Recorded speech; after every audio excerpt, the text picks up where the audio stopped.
April 26th, 1945. Evening. Eichach, Bavaria. My name is James Donovan, Private First Class, Company I, 3rd Battalion, 157th Infantry Regiment, 45th Infantry Division. I'm 23 years old, from South Boston, Massachusetts. I'm writing this by candlelight in a commandeered German house. The others are downstairs playing cards, but I needed to be alone for a while. My hands smell like gun oil and sweat. We took Eichach this morning without much fight. The Germans are falling back so fast we can barely keep up with them. Every village we enter has white flags hanging from the windows. Old men and women staring at us like we're ghosts. Maybe we are. It's strange. After all these months of fighting, after Sicily and Salerno and Anzio and the whole damn push through France, it's finally almost over. You can feel it. The Germans know they've lost. We know we've won. But it doesn't feel like winning. It just feels like we're still moving forward because that's what we do. I haven't gotten a letter from Ellen in 3 weeks. The mail can't keep up with how fast we're advancing. I miss her voice. Not her actual voice, I guess, since letters don't have sound, but the way I can hear her when I read her words. Does that make sense? Probably not. I'm tired. Sergeant Kowalski says we're heading toward Munich, racing to get there before the Russians, or the 42nd Division, or whoever else wants to claim they took it first. There's always competition between units about who gets where first. Seems stupid to me. A dead German city is a dead German city. But there's something else. Rumors about a big camp near a town called Dachau. Maybe prisoners of war, someone said. Maybe a labor camp. Nobody really knows. Command is being tight-lipped about it.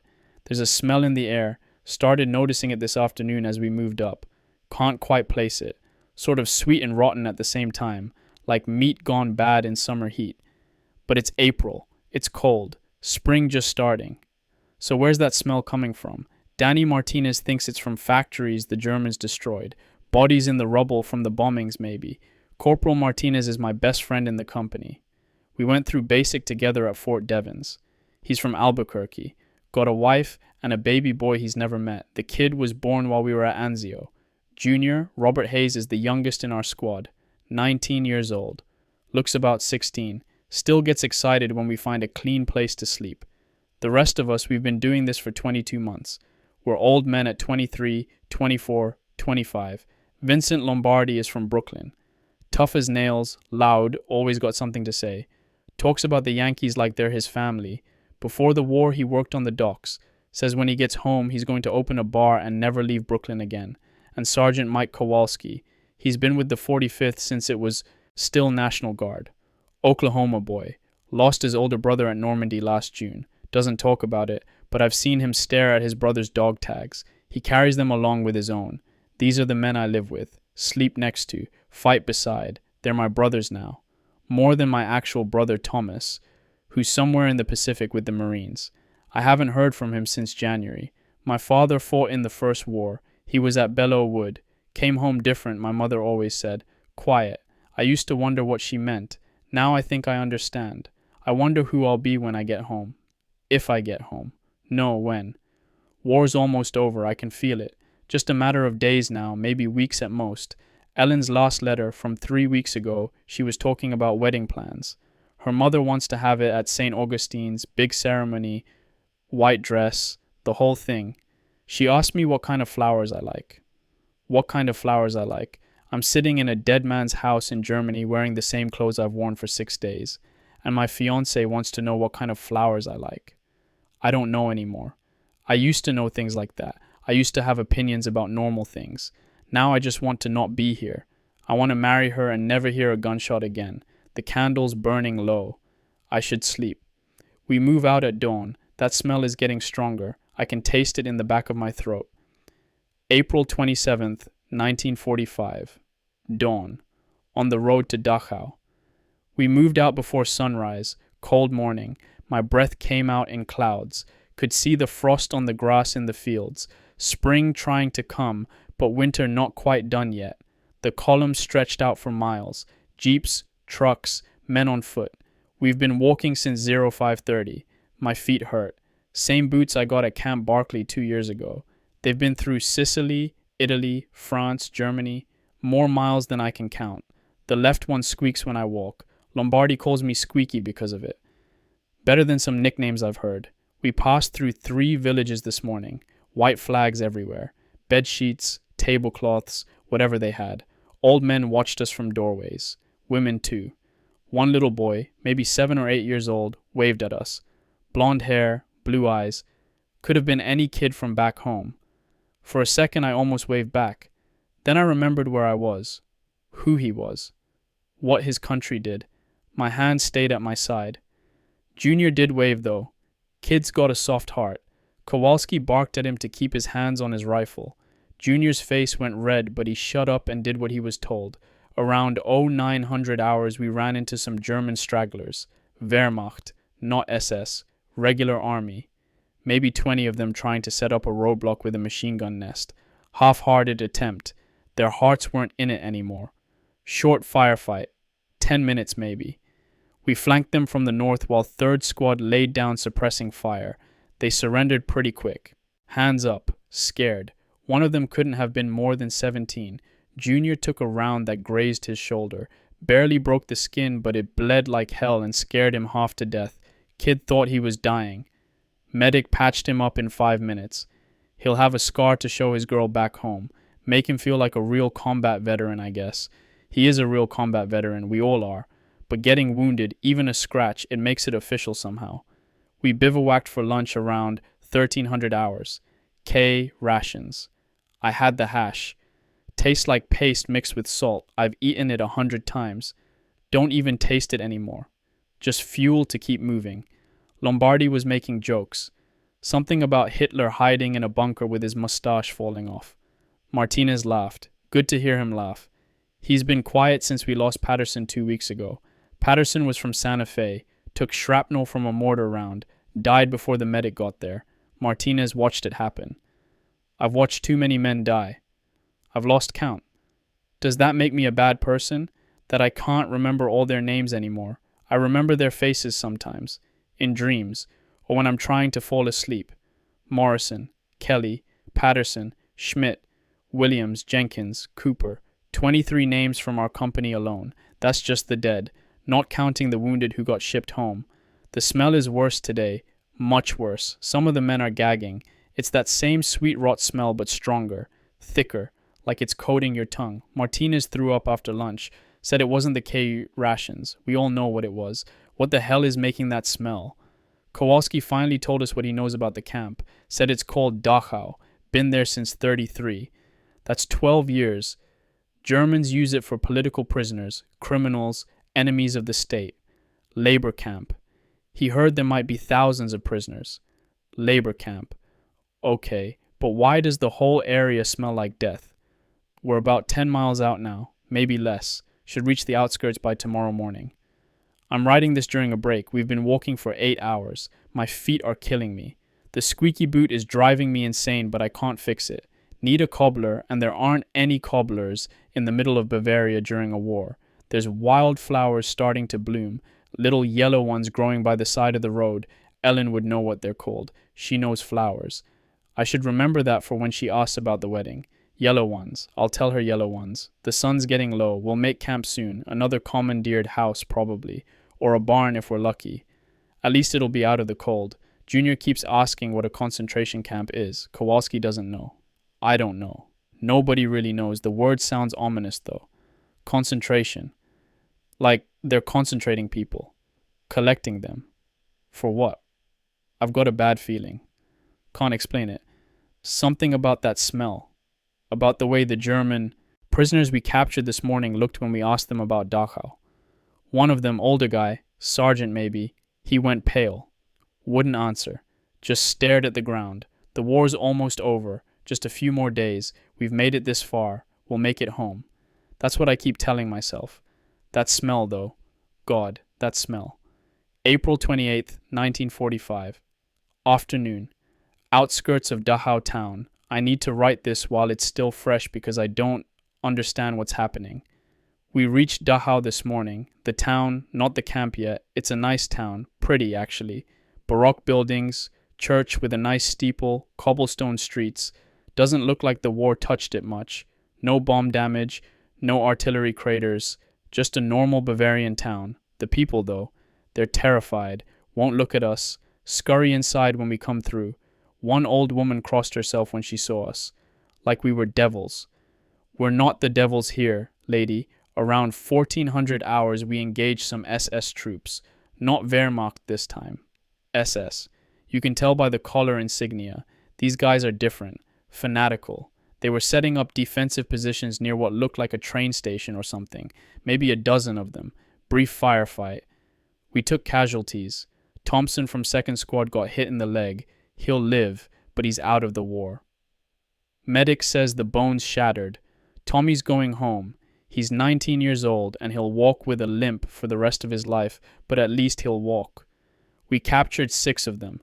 SS troops. They looked panicked. Scared in a way regular Wehrmacht don't get scared. Like they knew something we didn't. Martinez was processing them. Getting information. He speaks some German, picked it up from his grandmother who came from Austria. One of the prisoners, young guy, maybe 25, he grabbed Martinez's arm, started begging in English.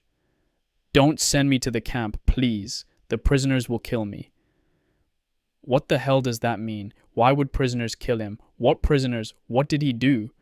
We tried to ask more questions, but he shut up, wouldn't say another word, just stared at the ground, shaking. The smell. Jesus Christ, the smell. It's everywhere now.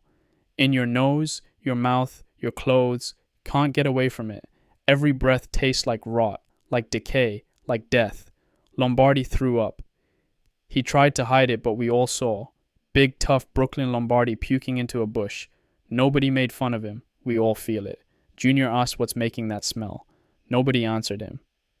I think we're all afraid of the answer. Kowalski is quieter than usual. He gets this look on his face before something bad happens. Seen it before Salerno. Before Anzio. Before we pushed into Germany. He knows. He always knows somehow. I tried to write Ellen a letter during the break. Got 2 sentences in and stopped. What do I say? How do I describe this? I can't tell her about the smell. Can't tell her about the fear in that German prisoner's eyes. Can't tell her that I'm scared and I don't even know what I'm scared of yet. So I just wrote, we're in Bavaria now. Spring is coming. The war will be over soon. I love you and miss you more than I can say.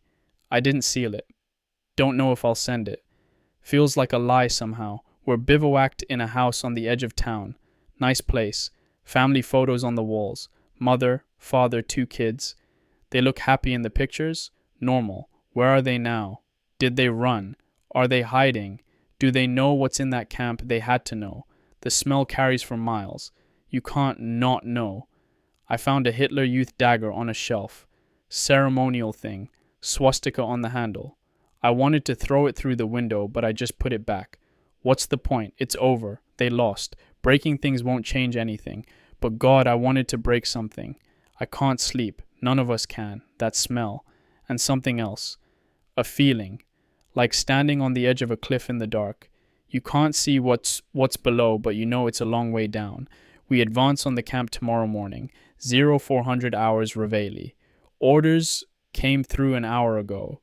Battalion briefing mentioned labor camp and possible resistance.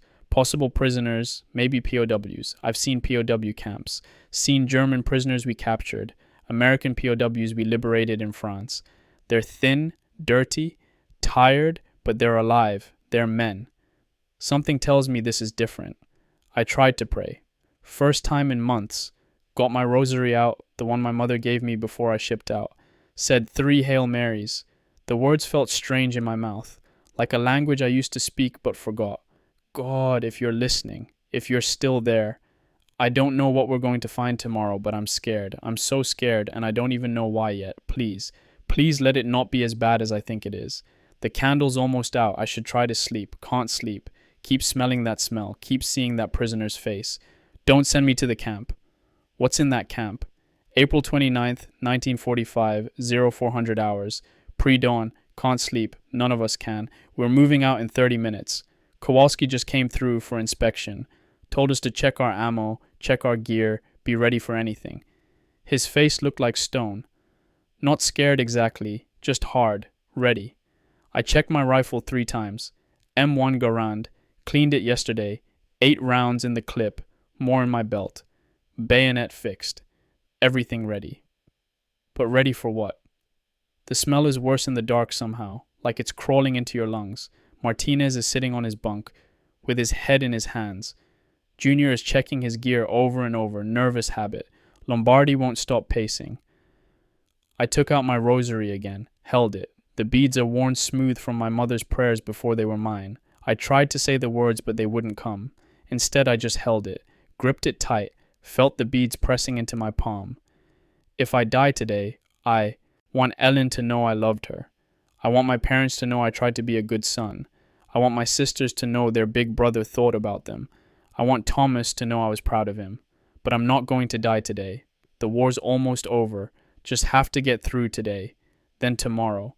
Then it's over and I go home. Keep telling myself that. I can hear movement outside. Engines starting.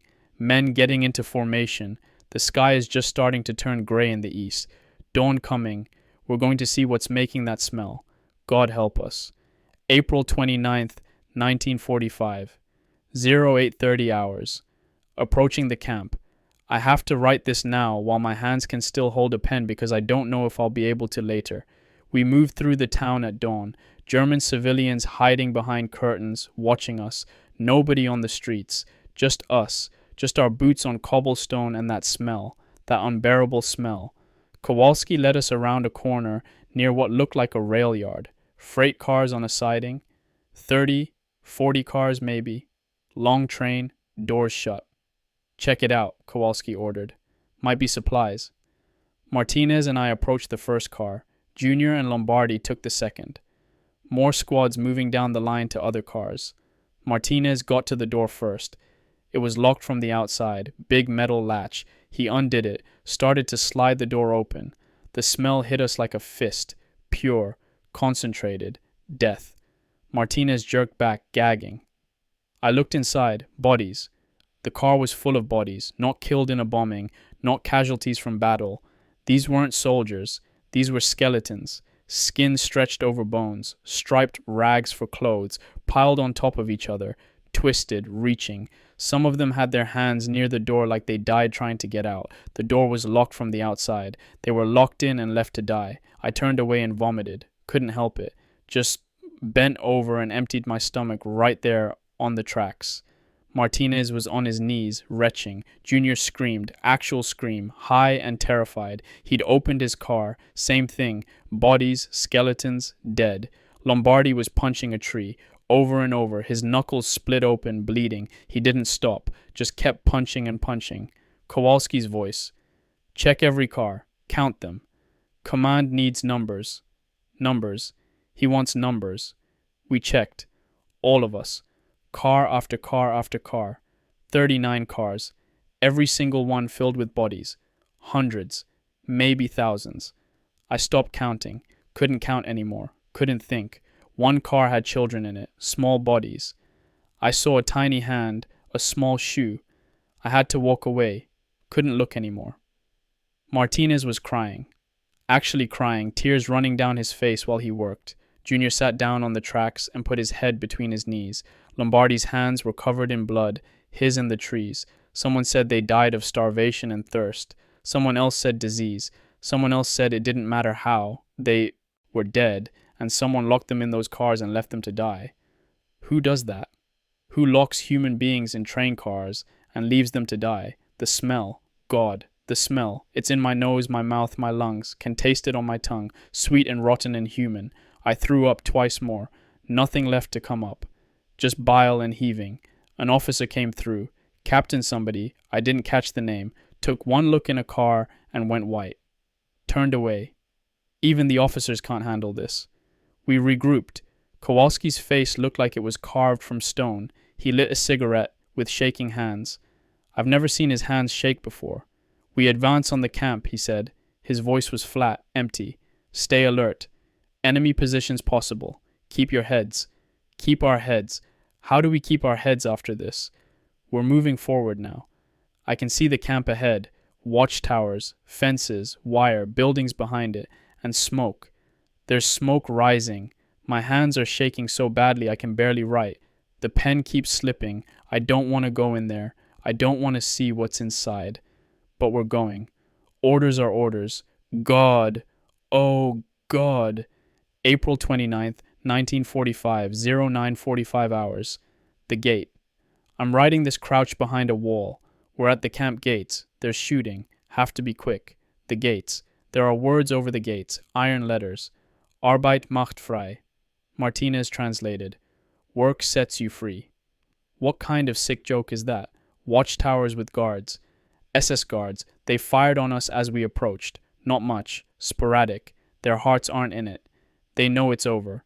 We returned fire. Sharp engagement. Maybe 5 minutes. 2 guards down. Others surrendering. White flags from the towers. The gates are opening. Someone's pushing them open from inside, and they're coming out. Thousands of them, skeletons in striped uniforms, living skeletons, walking, stumbling, crawling, all coming toward us. Their faces, Jesus Christ, their faces, sunken eyes, huge eyes and skull faces. Some of them are smiling, crying, reaching out to touch us. One man, I don't know what nationality, he grabbed my hand and kissed it. I tried to pull away, but I couldn't. He was crying, saying something I didn't understand, over and over. They're all around us now. Hundreds, thousands maybe, all skeletal, all in those striped rags. Some of them can barely stand. Some are lying on the ground too weak to move. The smell inside the camp, it's worse, so much worse. I can't describe it. Death, pure death, and something else. Sewage, disease, rot. There are bodies, stacked like firewood outside barracks, just piled there, dozens of them, maybe hundreds. Junior is standing frozen, just staring, his rifle hanging loose in his hands. Martinez crossed himself, keeps crossing himself over and over. Lombardi is cursing, every word he knows, just cursing at the sky. Kowalski. Kowalski just stared. Then he said very quietly, "Secure the area. Help anyone who needs help. And for God's sake, don't give them too much food. It'll kill them." How can food kill them? Medics are arriving, running around with stretchers. But there's too many, so many. How do you help thousands of dying men? An officer is shouting orders. Get prisoners to medical area. Identify camp personnel. Secure all buildings. Document everything. Document everything. How do you document hell? I can't write anymore. My hands are shaking too much. Have to move. Have to help somehow. This isn't real. This can't be real. But it is. God help us. God help them. God help everyone. April 29th, 1945. 1100 hours. Inside the camp. Barracks 17. My squad was assigned to secure Barracks 17. It's a long wooden building. Looks like every other barracks. But it's not. Inside. I can't. I have to write this. Someone has to write this. Inside are wooden shelves. Not bunks. Shelves. Like you'd use for storage. But there are men on them. Crammed together. 6, 7 men on a shelf meant for 2. Some living, some dead. Some I can't tell which. The ones who are alive, they can't move. Just lie there. Looking at us with enormous eyes. The smell in here. I had to step outside twice to breathe. Vomited again. Nothing left inside me, but I keep heaving. Typhus. That's what the medic said. The place is full of typhus. We shouldn't even be in here without masks, but we don't have masks, so we're just breathing it in. Breathing in disease and death. A man on the bottom shelf moved his hand, reached toward me. I crouched down. He was so thin. His arm was like a stick. His face was a skull. He spoke. English with an accent. Polish, I think. "You are American?" "Yes," I said. "Yes, we're here. You're safe now." He smiled. His teeth were loose in his gums. "We did not think you would come," he said. "We prayed. I am priest, Father Stanislav. I prayed you would come." A priest. This man is a priest. "Why are you here?" I asked. Stupid question, but I had to know. "I hid Jews," he said. His voice was barely a whisper. "In my church, they found out. This is punishment. 5 years here. 5 years in this place. 5 years. I gave him my canteen, water. He took 1 sip and stopped. "Slowly," he said. "Must drink slowly, or it kills us." How does water kill you? How does food kill you? How is any of this real? He told me there are thousands dying even now. typhus, starvation. Their bodies are giving out. Some of them, liberation came too late. They're dying free but still dying.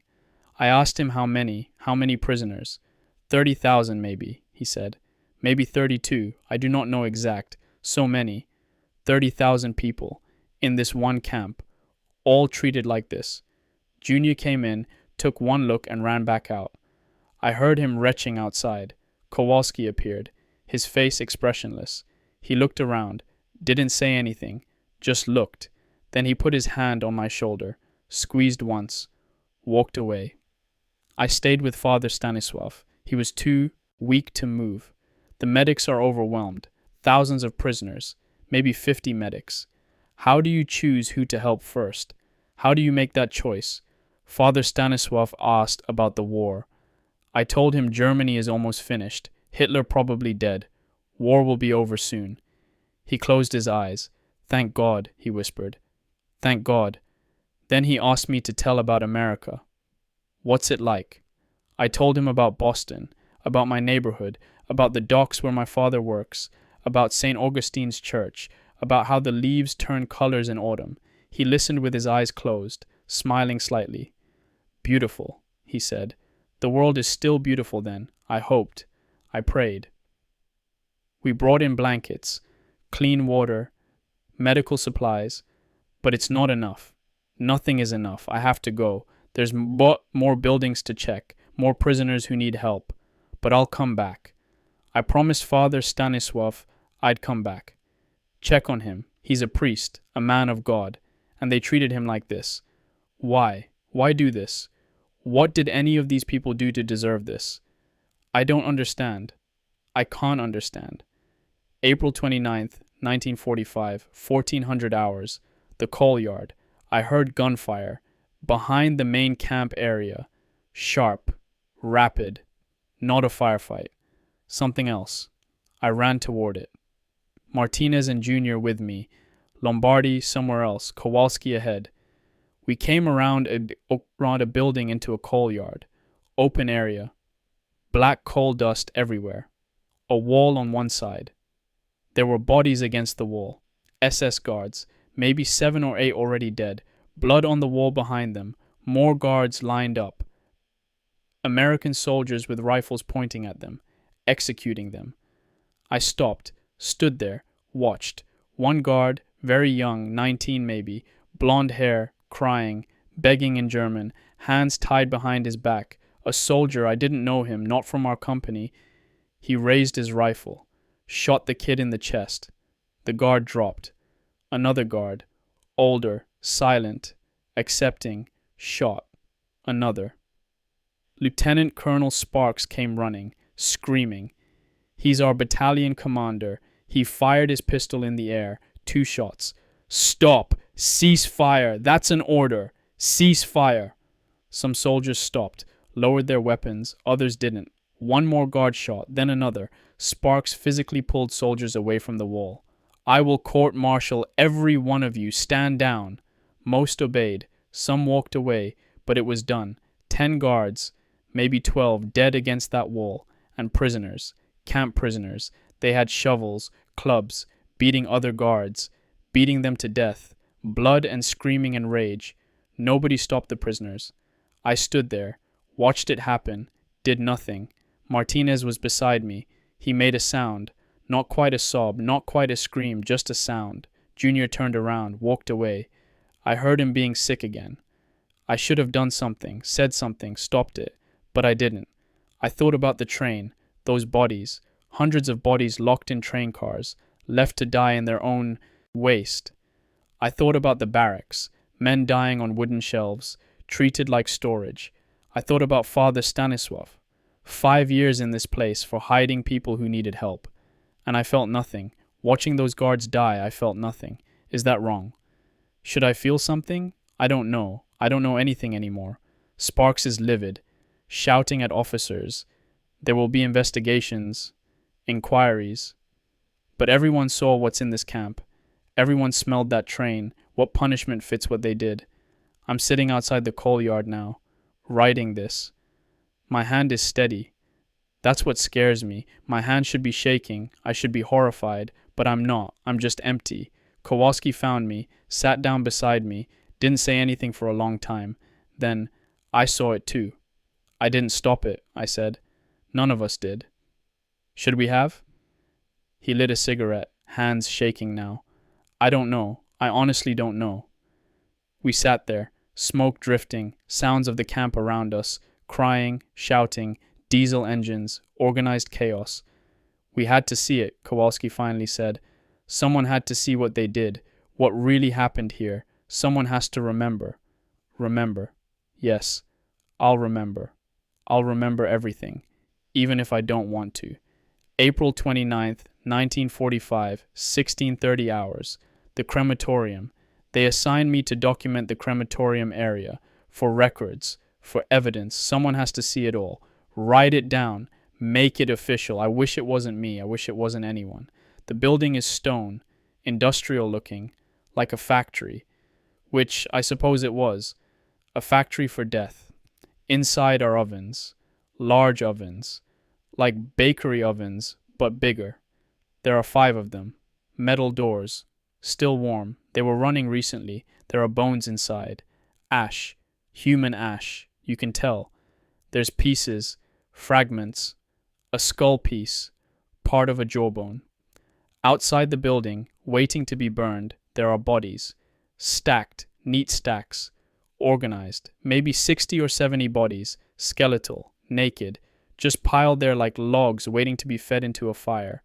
There are charts on the wall. Numbers. Dates. Records of how many. When. Organized like a business. Efficient. German efficiency applied to mass murder. I found buckets. Metal buckets. I looked inside. Shouldn't have looked. Gold teeth. They were extracting gold teeth from corpses. Industrial. Efficient. Organized. Evil. That's the word. Evil. Pure evil.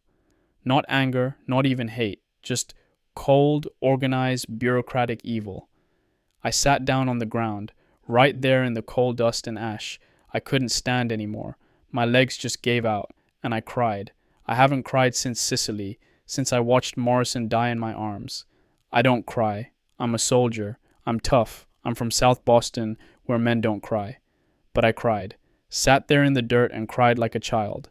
Kowalski found me. Don't know how long I'd been sitting there. He sat down beside me. Didn't say anything, just sat. I don't know how long we sat there. 15 minutes, maybe longer. Men walking past, orders being shouted. The chaos of liberation. And we just sat. Finally, Kowalski spoke. We had to see it. I nodded, couldn't speak. Someone had to see it, he said again. Someone had to witness. They can't be allowed to say it didn't happen. They can't deny this. How do I write this? My voice came out broken. How do I tell anyone about this? How do I explain ovens for burning people? Mountains of bodies, gold teeth in buckets? You just write it, Kowalski said. Exactly as it is, so people know, so they can't forget. I want to forget, I said. God, I want to forget all of this. You won't, Kowalski said. None of us will. He stood up, offered me his hand. I took it. He pulled me to my feet. Come on, he said. We've got work to do. Work, yes. Document it, record it. Make sure people know. I took my notes, drew diagrams, counted bodies, counted ovens, measured, recorded, made hell bureaucratic. The photographer arrived. Signal Corps. He started taking pictures. Click, click, click. Each photograph a moment of horror preserved forever. Good. Let there be pictures. Let there be evidence that can't be denied. I'm back at temporary CP now, a requisition building outside the camp. Away from the smell, though, you can never get away from the smell. It's in your clothes, your hair, your skin. It's inside you now.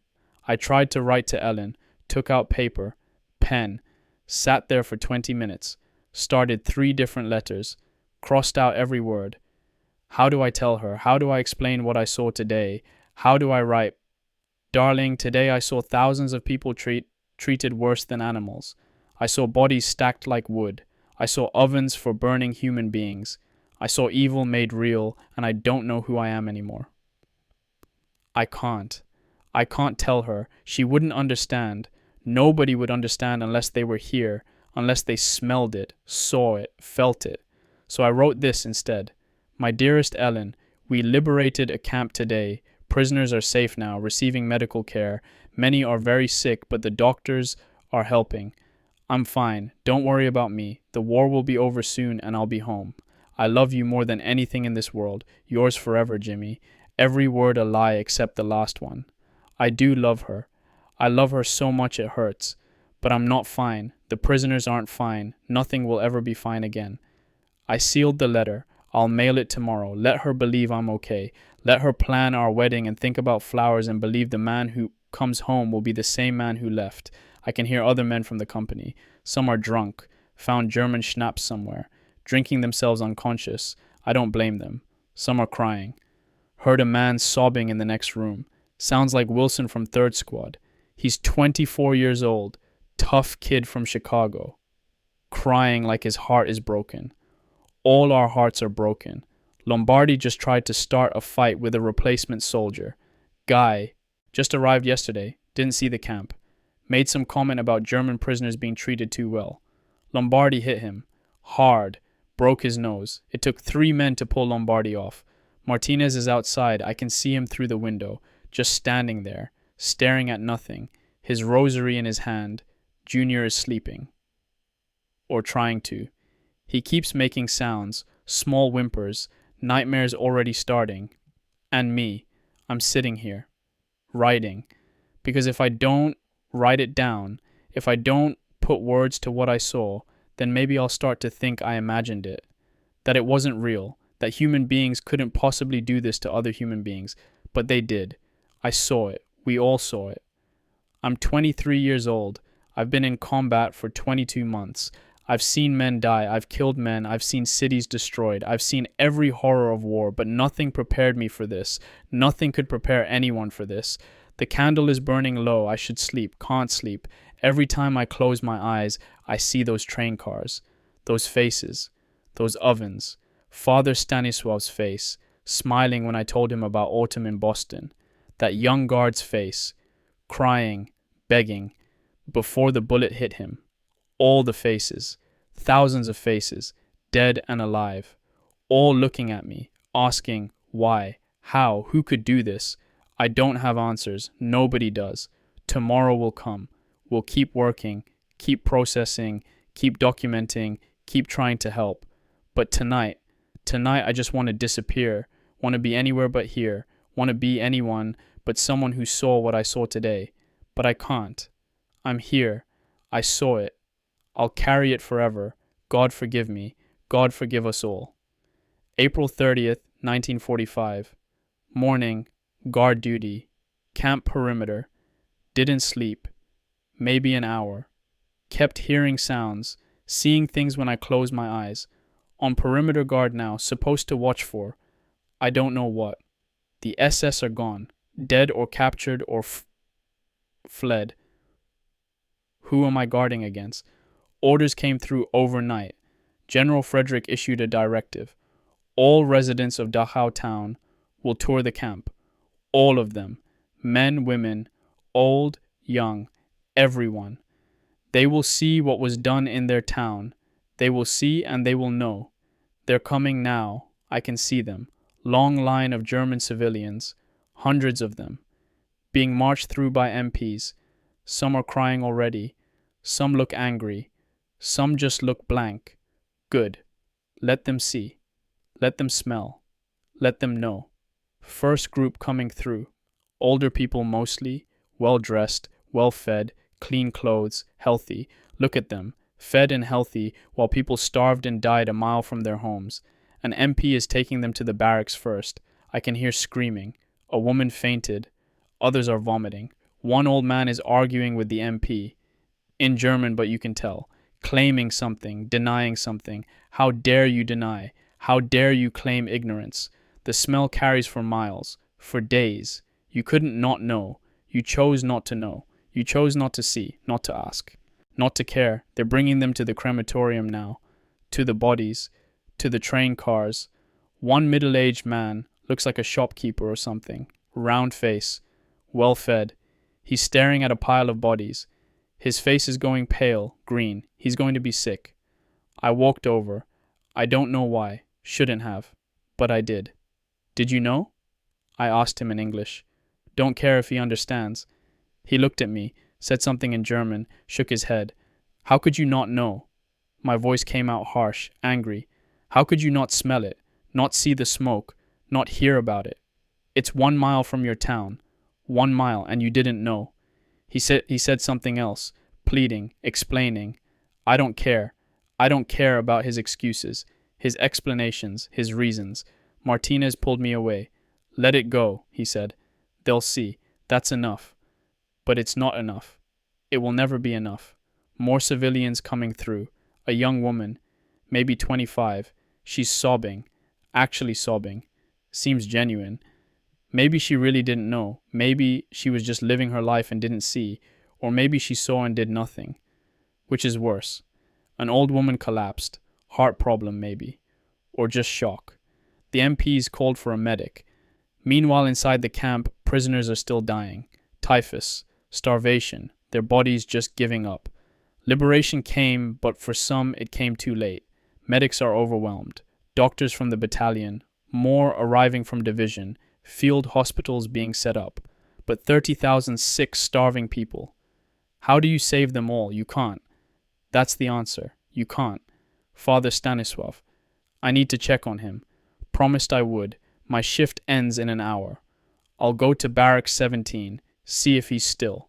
If he's. Can't write it. But I know. Typhus doesn't care that we liberated the camp. Death doesn't care that the SS are gone. The Germans are still filing through, one after another, seeing, smelling, understanding.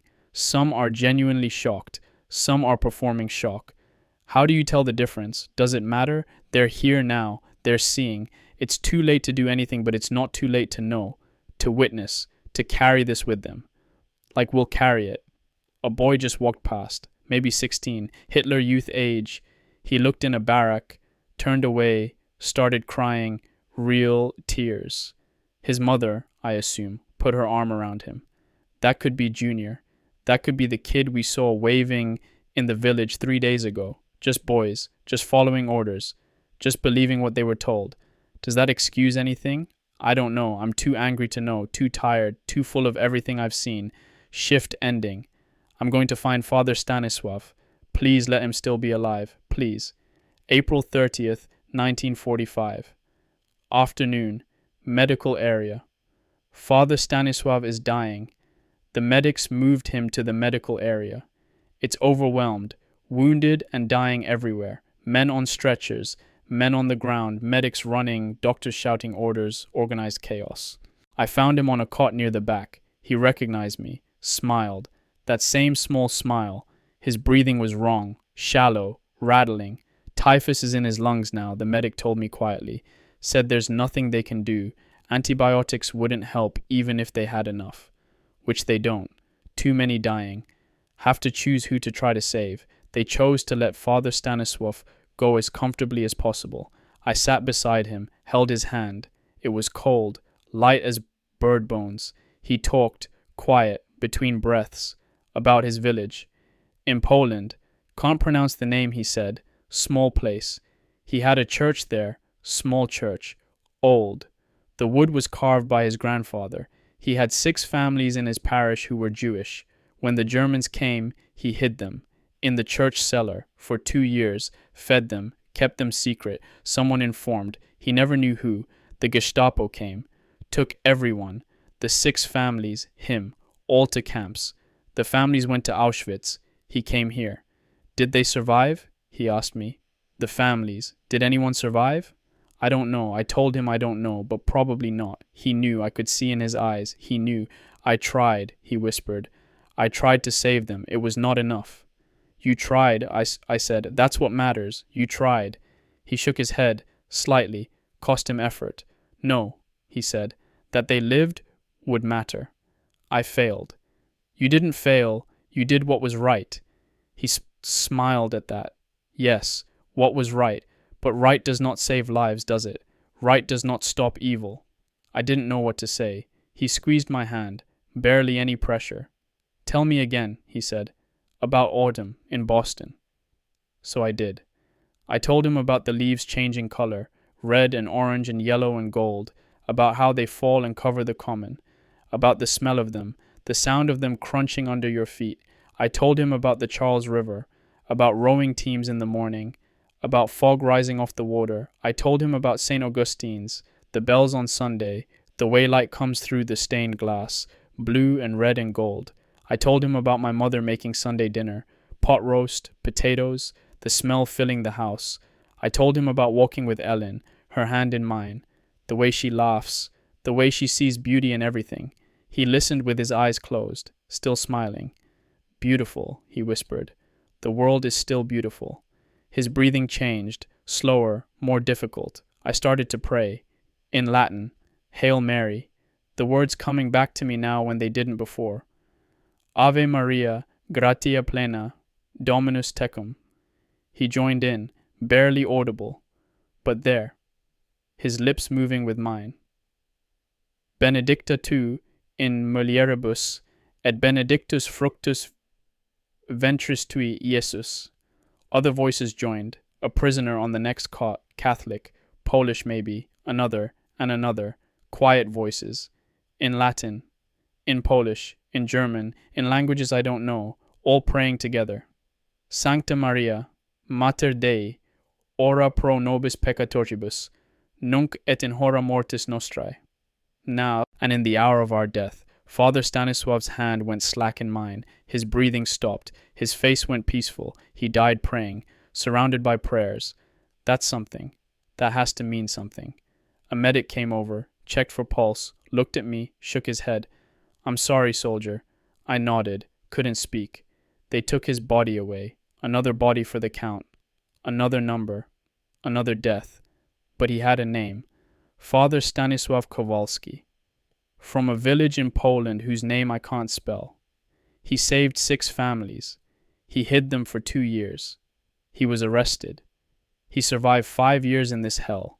He died free 2 days after liberation, and he died believing the world is still beautiful. I hope he was right. I'm sitting outside the medical area now. The sun is setting. It's a beautiful sunset, pink and orange streaking across the sky. How can the sky be beautiful when everything else is horror? How do those two things exist in the same world?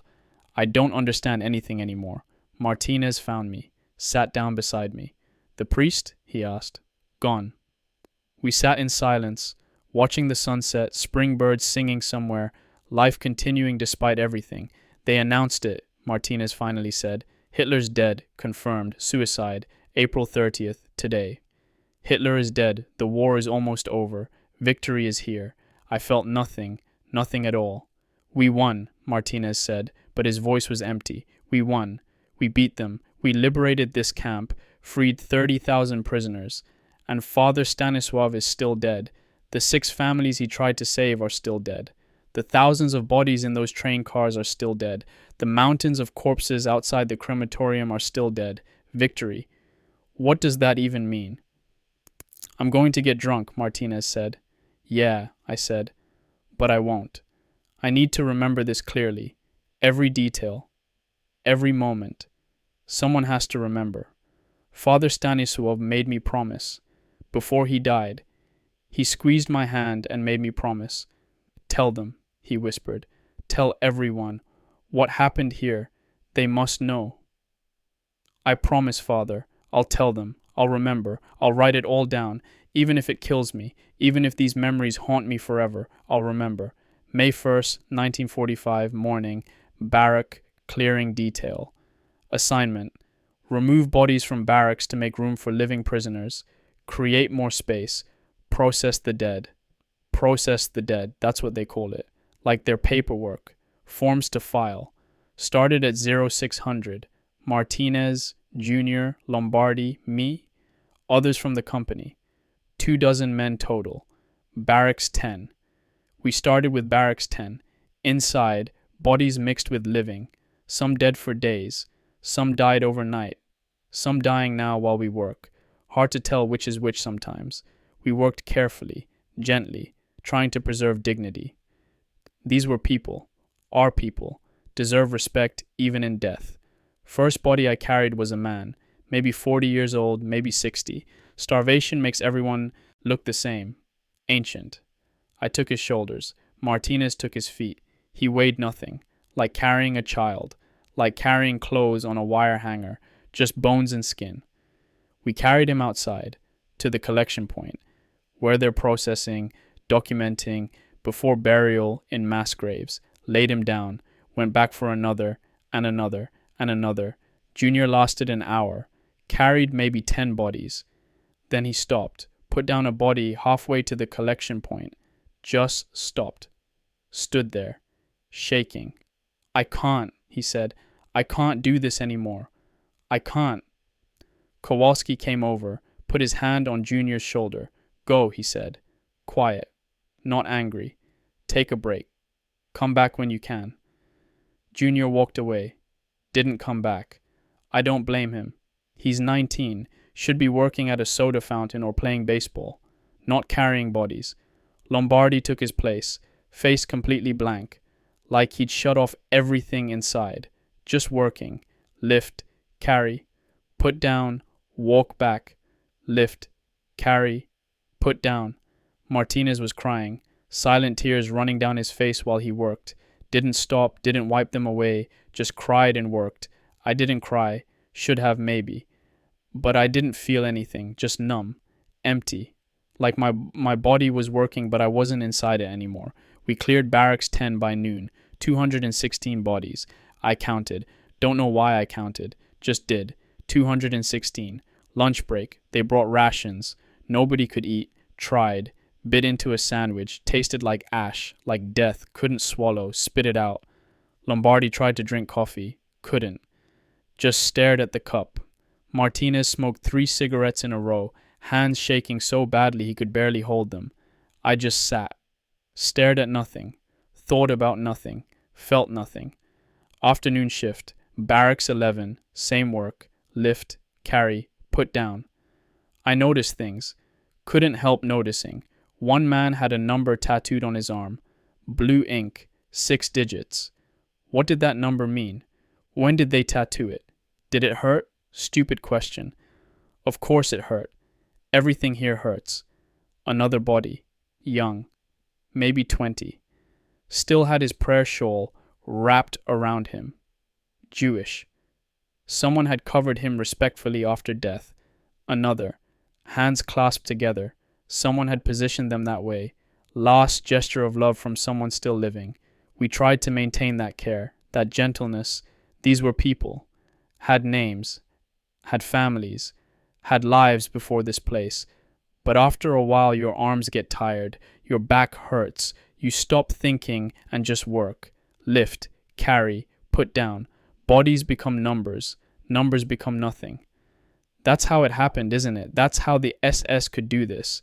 Made people into numbers. Numbers into nothing.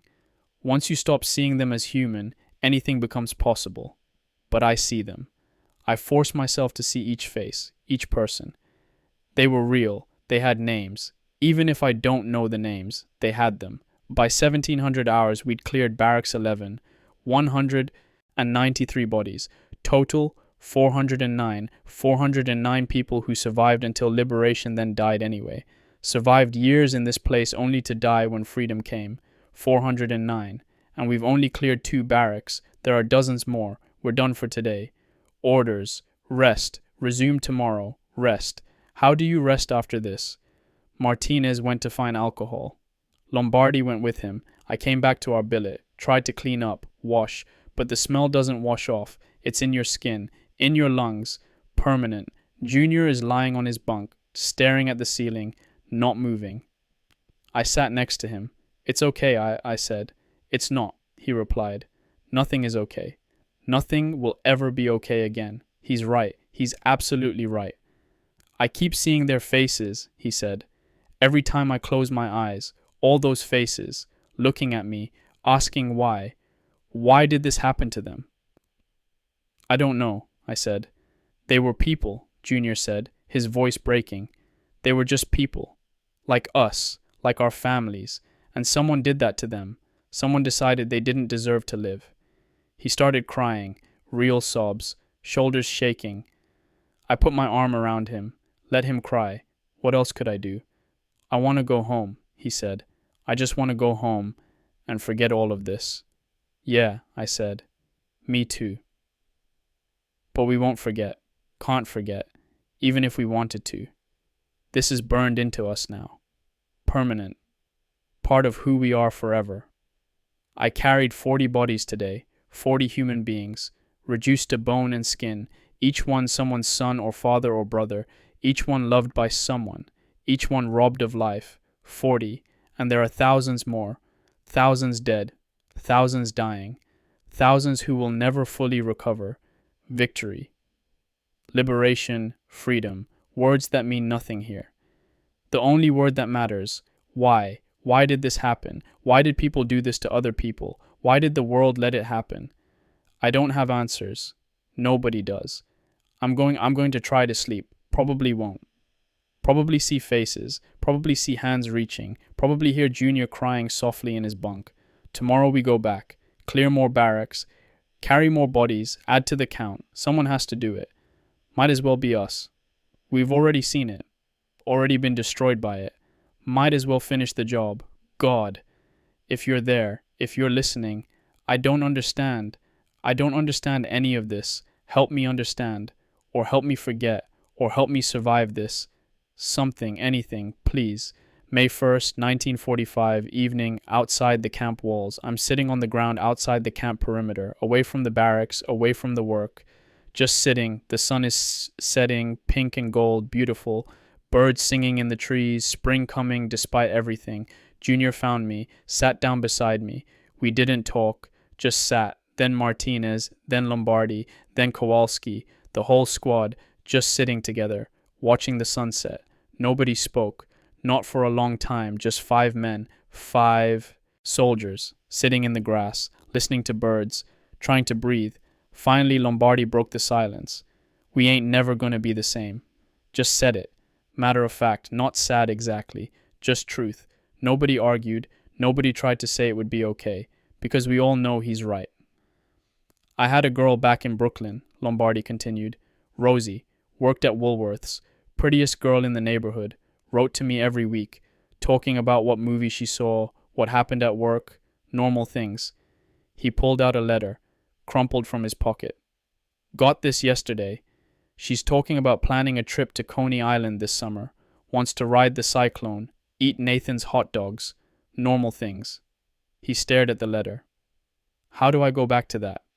How do I ride the cyclone and eat hot dogs after carrying bodies all day, after seeing what we've seen? Nobody answered. Martinez spoke next. I got a son I've never met, 3 months old now. My wife sends pictures. He's beautiful. Got her eyes. He pulled out a photo. Baby face, smiling. What do I tell him someday? When he asks what I did in the war, do I tell him about Dachau, about the train, about the bodies? Silence. No, Kowalski said. You don't tell him. You don't tell anyone who wasn't here. They wouldn't understand. Couldn't understand. So we just carry it? I asked. Forever? Just us?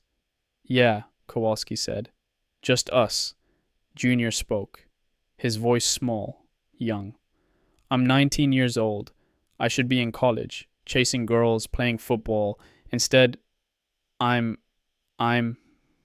He couldn't finish. Started crying again. Not ashamed, just crying. Martinez put his arm around him. We all moved closer. Tighter circle. Brothers. We sat like that until the sun finished setting. Until the stars came out. Until it was full dark. Nobody said anything else. Didn't need to. We all knew. This changed us. Permanently. We're not the men who left America. We're not even the men who landed in Sicily. We're something else now. Something broken and remade wrong. And we're the only ones who understand. The only ones who were here. Who saw. Who smelled. Who carried bodies. We're linked now. Forever. By horror. By witness. By this thing we survived together. Eventually Kowalski stood. Come on, he said. Let's get some chow. Try to sleep. Tomorrow we work again. We stood, walked back together, not talking, just together. That's all we have now. Each other.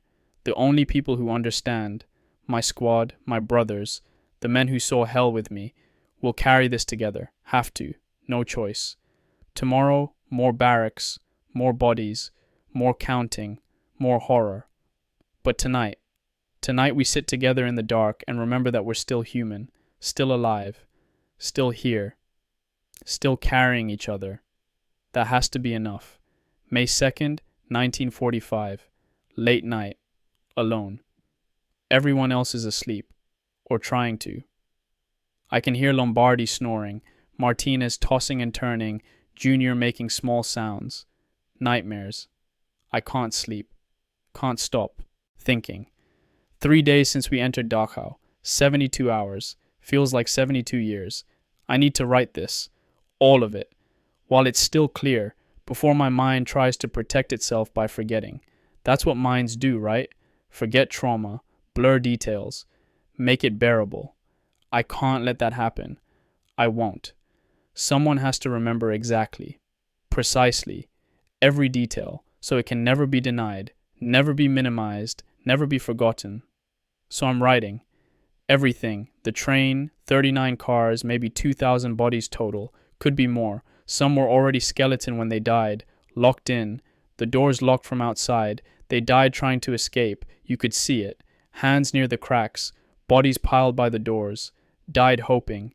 Died begging. The camp. 30,000 prisoners alive. Maybe 32,000. Nobody knows exactly. All skeletal. All sick. Typhus everywhere. Dysentery. Starvation. Diseases I don't know names for. The barracks. Wooden shelves for beds. Not bunks. Shelves. 6, 7 men where there should be one. Many already dead. Left there because there's nowhere else to put them. Living men sleeping next to corpses. The crematorium. 5 ovens. Industrial size. For burning bodies. Efficient. German engineering. Charts on walls tracking numbers. Gold teeth in buckets. Bodies stacked outside waiting their turn. Organized mass murder. The coal yard. American soldiers executing SS guards. Maybe 10, maybe 15. I watched. Did nothing. Should I have stopped it? I don't know. Don't know if anyone could blame them after seeing what the SS did. Father Stanisław. Polish priest. 5 years in the camp. Died April 30th. Died praying. Died believing the world is beautiful. I held his hand. Heard his last breath. Will never forget his face. 409 bodies cleared from 2 barracks. Carried each one. 240 from barracks 10. 193 from barracks 11. I counted. Had to count. They were numbers to the SS. I won't let them stay numbers. They were people. 409 people. The smell. Can't describe it adequately. But I'll try. Sweet rot. Human waste. Disease. Burning flesh. Death. All mixed together. Carried on the wind for miles. In your clothes. Your hair. Your lungs. Your dreams. Forever. The faces. Living and dead. Huge eyes in skull faces. Hope in those eyes. Or despair. Or nothing. Blank emptiness. Already dead inside, just waiting for body to catch up. The sounds.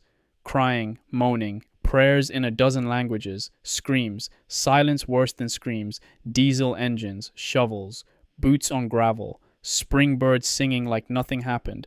Why am I writing all this? Why document every detail? Because someone has to. Because this happened. Because evil this complete cannot be allowed to be forgotten or denied. Because Father Stanisław asked me to tell everyone. Because 4,409 people I carried deserve to be remembered. Because 30,000 survivors deserve to have their suffering acknowledged. Because 2,000 dead in those train cars deserve justice. Because the world needs to know what humans can do to humans when they decide some people aren't people anymore. I'm 23 years old, from South Boston. I went to Boston College for 2 years. I was going to be a teacher maybe, or work in my father's union. I was engaged to Ellen Murphy. We were going to have a normal life. get married, have kids, buy a house, grow old together. Normal. That word means nothing now. I've seen things no one should see, know things no one should know, carry things no one should have to carry, but I do carry them, will carry them forever, no choice now. And maybe that's the point. Maybe bearing witness is all we can do. We can't undo what happened, can't bring back the dead, can't heal the survivors completely, but we can remember, we can tell the truth, we can make sure the world knows. So when people say it didn't happen, or it wasn't that bad, or those people probably deserved it somehow, we can say, no, I was there, I saw, I know. This is my testimony, my witness. Written in ink in a battered diary by candlelight in Bavaria in May 1945. My name is James Donovan, Private First Class. Company I, 3rd Battalion, 157th Infantry Regiment, 45th Infantry Division. I liberated Dachau concentration camp on April 29th, 1945. I saw hell on earth. I saw what humans can do when they decide some humans aren't human. I saw evil made real, and I survived. I'm still here, still breathing, still trying to make sense of something that makes no sense. I don't know who I'll be after this. Don't know if Ellen will recognize me. Don't know if I'll recognize myself. But I know this. I will never forget. I will never let this be erased or minimized or denied. I will remember. I will tell. I will witness. That's all I can do. It will have to be enough. The candle is almost gone. My hand is cramping. I've been writing for 2 hours. Tomorrow, more work, more bodies, more horror, but also more survivors helped, more people freed, more truth documented. The war is almost over, maybe days. Hitler is dead. Germany is falling. We won. But victory tastes like ash. I'm going to try to sleep now. Probably won't, but I'll try. Father Stanisław. The priest. The 409, the thousands still dying, the 30,000 who might live. I'll remember you all, I promise. May 3rd, 1945. Day. Camp operations. 5th day since liberation.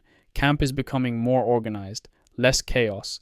Medical units from division and corps level. Supply corps bringing food, medicine, blankets.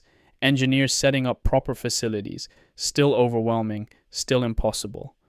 But slightly less impossible. They assigned me to help with prisoner registration today. Not clearing barracks. Different duty. Almost relieved. Almost. Registration area set up in main square. Tables, typewriters. Translators. Prisoners filing through, giving names, nationalities, how long they were here. Information to help locate families, if families survived. I worked at a table with a translator. Young woman. German. From Munich. Anti-Nazi. Volunteered to help. Her name is Greta. She looked haunted, like we all look now. First prisoner, Polish man, 40 years old maybe.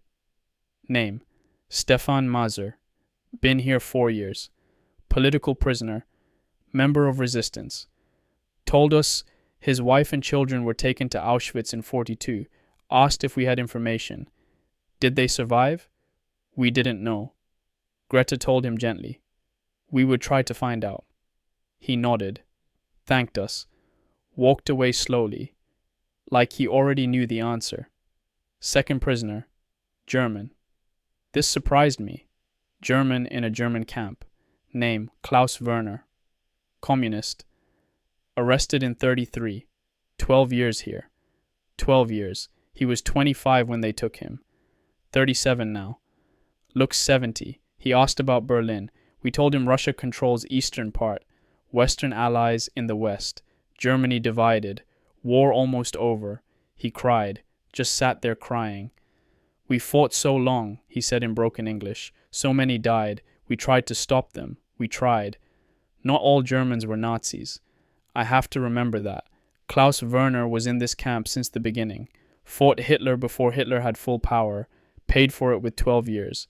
Third prisoner. French. Name, Claude Beaumont. Resistance fighter. Captured in 43. Tortured by Gestapo. Sent here. Asked about France. We told him liberated. De Gaulle back. Free. He smiled. First smile I've seen from a prisoner that reached their eyes. France lives, he said. My friends did not die for nothing then. Fourth prisoner, Jewish, Polish, name Simon Goldstein. This one was hard. He lost everything. Parents to Auschwitz, wife to Ravensbrück, 3 children to gas chambers, all of his siblings, his entire family gone. He sat at my table and told me this in flat voice. No emotion, beyond emotion, just facts, facts of complete loss. Why did I survive? He asked. Everyone I loved is dead. Why am I the one still alive? I had no answer. What do you say to that? Greta was crying.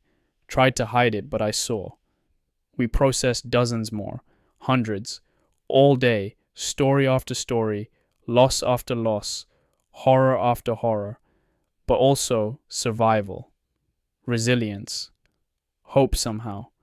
One man, Dutch, named Jan Bakker. He told us about his friend Michel, who died 2 weeks before liberation. Hold on, Jan had told him. Americans are coming. Hold on. Michel didn't hold on. Died April 15th, 2 weeks too early. Jan wept telling this. Then he looked at me. But I hold on. For Michel, I live because he could not. I must make his death mean something. Yes? Yes, I said. Yes. Another man, French Jew, name David Levy, survived by promising himself every day, tomorrow I will see my daughter again. Kept that promise alive for 3 years. Now he's free but doesn't know where his daughter is. Might be dead, might be alive. Has to find her. I will find her, he said with absolute certainty. I promised myself. I will find her. I hope he does. I hope she's alive. I hope he finds her. The stories, so many stories, each person a universe of loss, of survival, of hope and despair mixed together. This is what the numbers hide, 30,000 prisoners. But that's not a number. That's 30,000 individual people, each with a name, a story, a life before this, maybe a life after. Registration ended at 1800. My hand hurt from writing, my head hurt from listening, my heart hurt from bearing witness to so much pain. But it was important, recording names, recording stories, making official that these people existed, survived. The SS reduced them to numbers. We're giving them names back. That matters. Has to matter. Walking back to billet, I saw Junior. He was sitting outside medical area, talking to a prisoner. Young guy. Maybe Junior's age. They were sharing a cigarette, laughing about something, laughing, in this place. How is that possible? But it is. Life persists. Even here, even now, people find moments of connection, of joy, of humanity. Maybe that's the answer to why did I survive? Because life persists. Because humans persist. Because even after witnessing and experiencing ultimate evil, we still find ways to laugh, to hope, to connect. Maybe that's victory. Not defeating them on battlefield, but refusing to become like them. Refusing to give up hope. Refusing to stop seeing each other as human. Father Stanisław said the world is still beautiful. Looking at these survivors, seeing their strength, their resilience, their refusal to be destroyed completely. Maybe he was right. The world is still broken, still full of horror. But maybe also still beautiful. I don't know. I'm too tired to know anything for certain. But today I registered survivors. I recorded names. I bore witness to their stories. And that felt like something. Like I was doing something that mattered. Small comfort. But comfort nonetheless. May 4th, 1945. Afternoon. Radio announcement came through at 1400 hours. All personnel gather to hear news. Hitler is confirmed dead. Suicide. April 30th in Berlin. Eva Braun with him. Bodies burned. Russians have Berlin. Germany is negotiating surrender. Full unconditional surrender. War in Europe will end within days. Maybe hours. We won. It's over. Victory in Europe. The announcement ended. Officers dismissed us. Should be celebrating. Dancing. Cheering. War is over. We survived. We're going home. Nobody celebrated. Men just stood there. Then slowly walked away. Back to duties. Back to work. Back to whatever they were doing before. Kowalski lit a cigarette. Stared at nothing. Martinez sat down on the ground, didn't move. Lombardi said, "Fuck 'em all," and walked away. Junior looked at me. "It's over?" "Yeah," I said. "Why doesn't it feel like anything?" "I don't know." We stood there, in Bavaria, in May, spring all around us, birds singing, sun shining, war ending, and we felt nothing. I tried to feel something, tried to summon relief, joy, gratitude, anything, just emptiness. We beat them. We defeated Nazi Germany. We liberated concentration camps. We saved thousands of lives. We won. But we can't undo what we saw. Can't bring back the dead. Can't erase the horror. Can't forget. Victory. What does that word even mean anymore? The war is over, but Dachau still exists. The survivors still suffer. The dead are still dead. The train cars are still there. The crematorium is still there. The evidence of systematic murder is still there. We can't bomb that away. Can't defeat it in battle. It exists now. Forever. Part of history. Part of us. Kowalski found me later. I was sitting alone. He sat beside me. "You okay? Should I be celebrating?" "Probably," he said. "War's over. We're alive. That's something." "Doesn't feel like enough." "No," he agreed. "It doesn't." We sat in silence. "My brother died on Omaha Beach," Kowalski said. "June 6th, 44. First wave. Never made it off the beach. He was 26.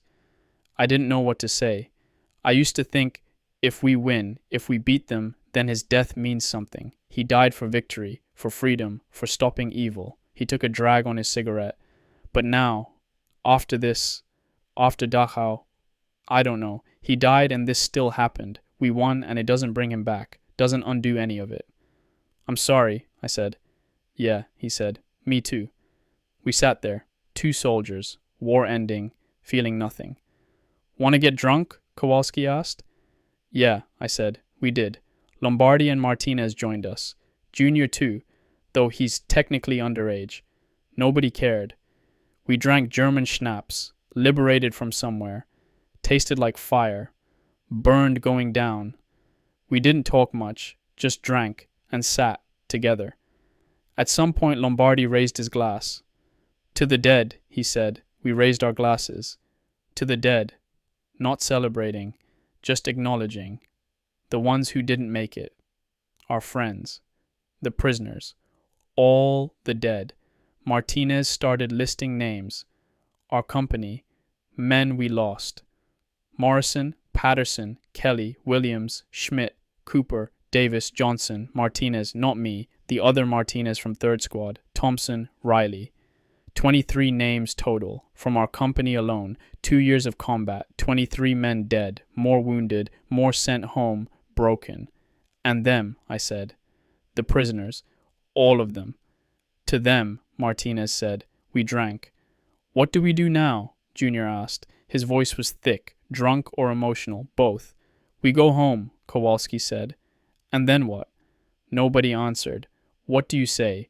Go home and pretend it didn't happen? Go home and tell everyone? Go home and try to be normal?" "We survive," Lombardi said finally. "That's what we do. We survived this. We'll survive home, too." "Will we, though?" Junior asked. "I don't feel like I survived. I feel like I died back there and just haven't noticed yet." "You're alive," Martinez said. "Trust me, I've seen enough dead to know. You're alive." "But am I?" Junior's eyes were red. "Am I the same person? Will my mother recognize me? Will I recognize me?" "No," Kowalski said. Blunt. Honest. "You're not the same.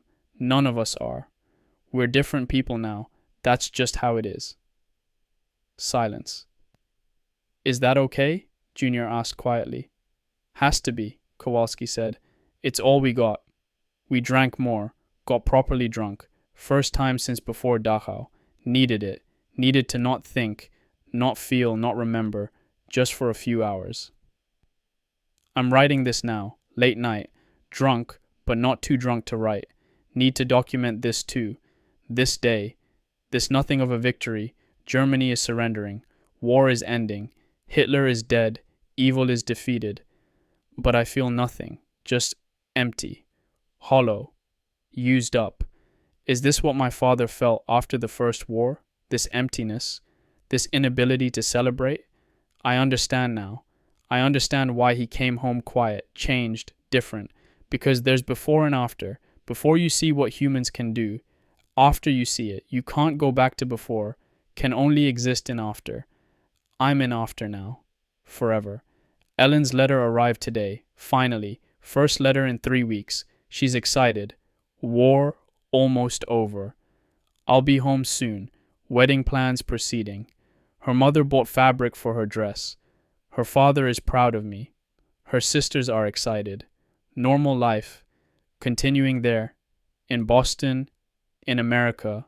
Where Dachau is just a word. A news story. Something that happened somewhere else to someone else. They don't know. Can't know.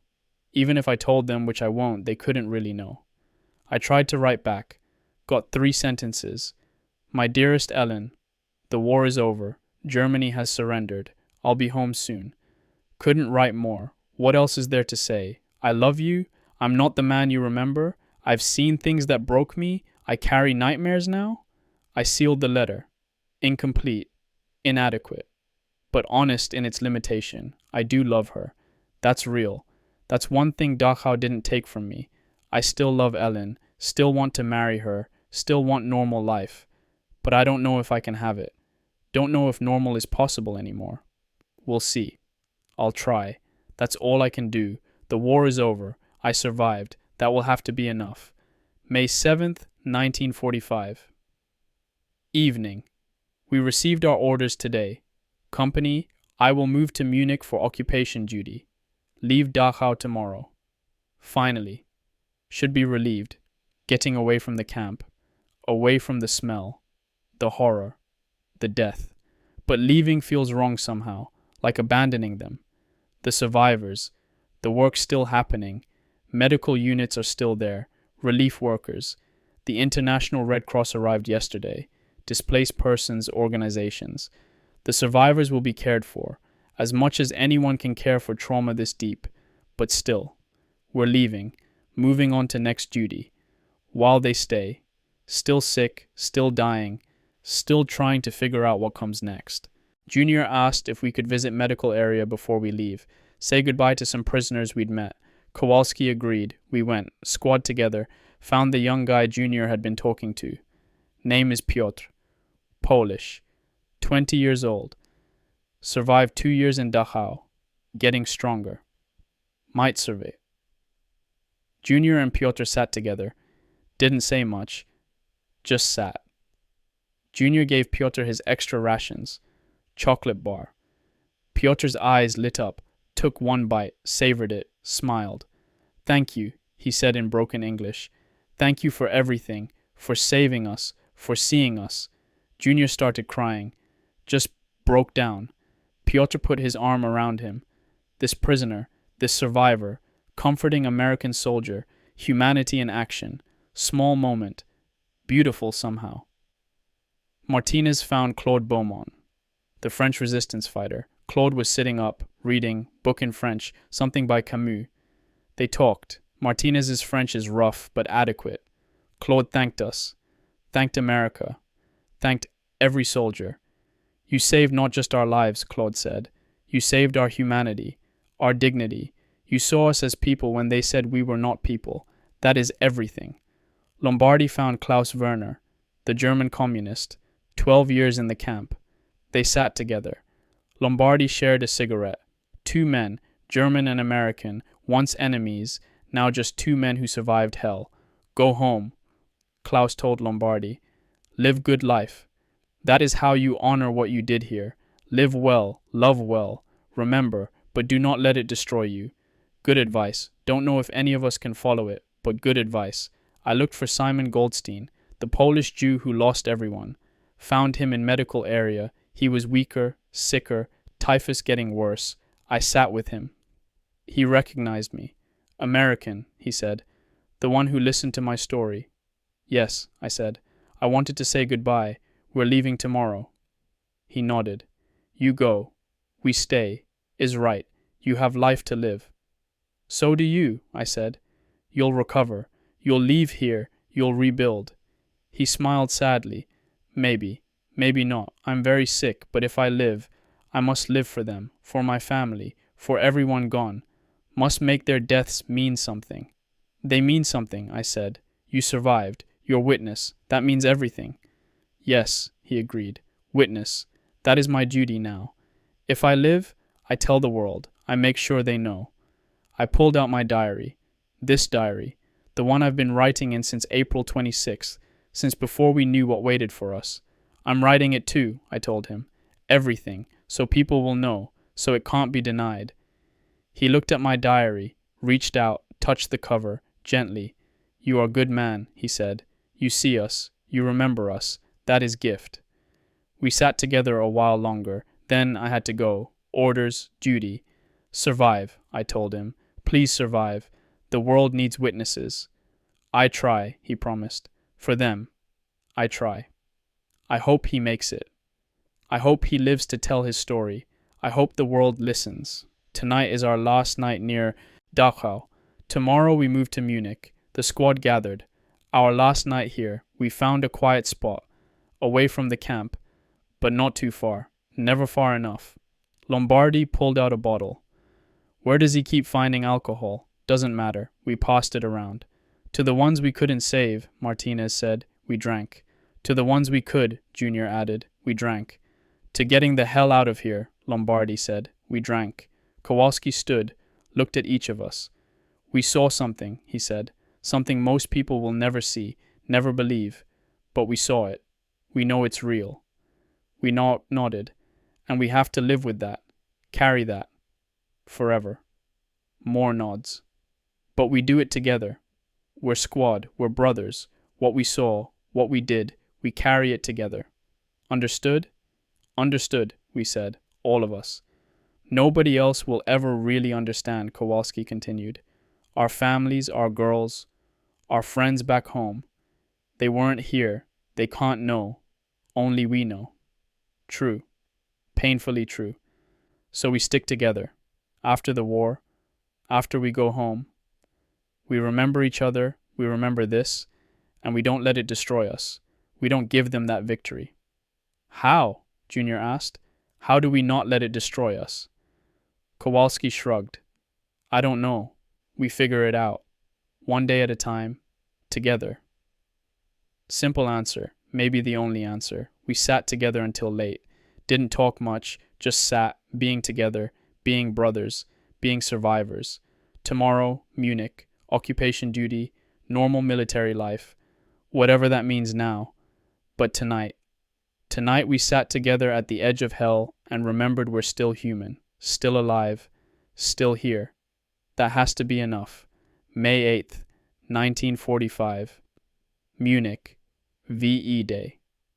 Today is Victory in Europe Day. Germany surrendered unconditionally. War is officially over. Streets of Munich filled with celebrating soldiers, GIs dancing, singing, drinking, firing rifles in the air. Joy everywhere. Except in our squad. We moved into Munich this morning, requisitioned apartments for billets. The city is destroyed, bombed heavily, rubble everywhere. But still standing, still functioning, German civilians watching us, scared, defeated, waiting to see what we'll do. We're conquerors now. Occupiers. The defeated nation is ours to command. Feels hollow. At 1800 hours the announcement came. Germany has surrendered. Admiral Dönitz signed. Effective immediately. All German forces cease hostilities. War in Europe is over. Cheers erupted throughout the city, celebrations spontaneous and loud. I was walking alone, through destroyed streets, looking at burned buildings, thinking about nothing and everything. The announcement played over loudspeakers, in English and German. Around me, soldiers celebrated, hugging, shouting, firing weapons skyward. I just kept walking. How do I celebrate? What am I celebrating? Yes, we won. Yes, the killing stops. Yes, I'm alive. Yes, I'm going home. But the train, the barracks, the bodies, the ovens.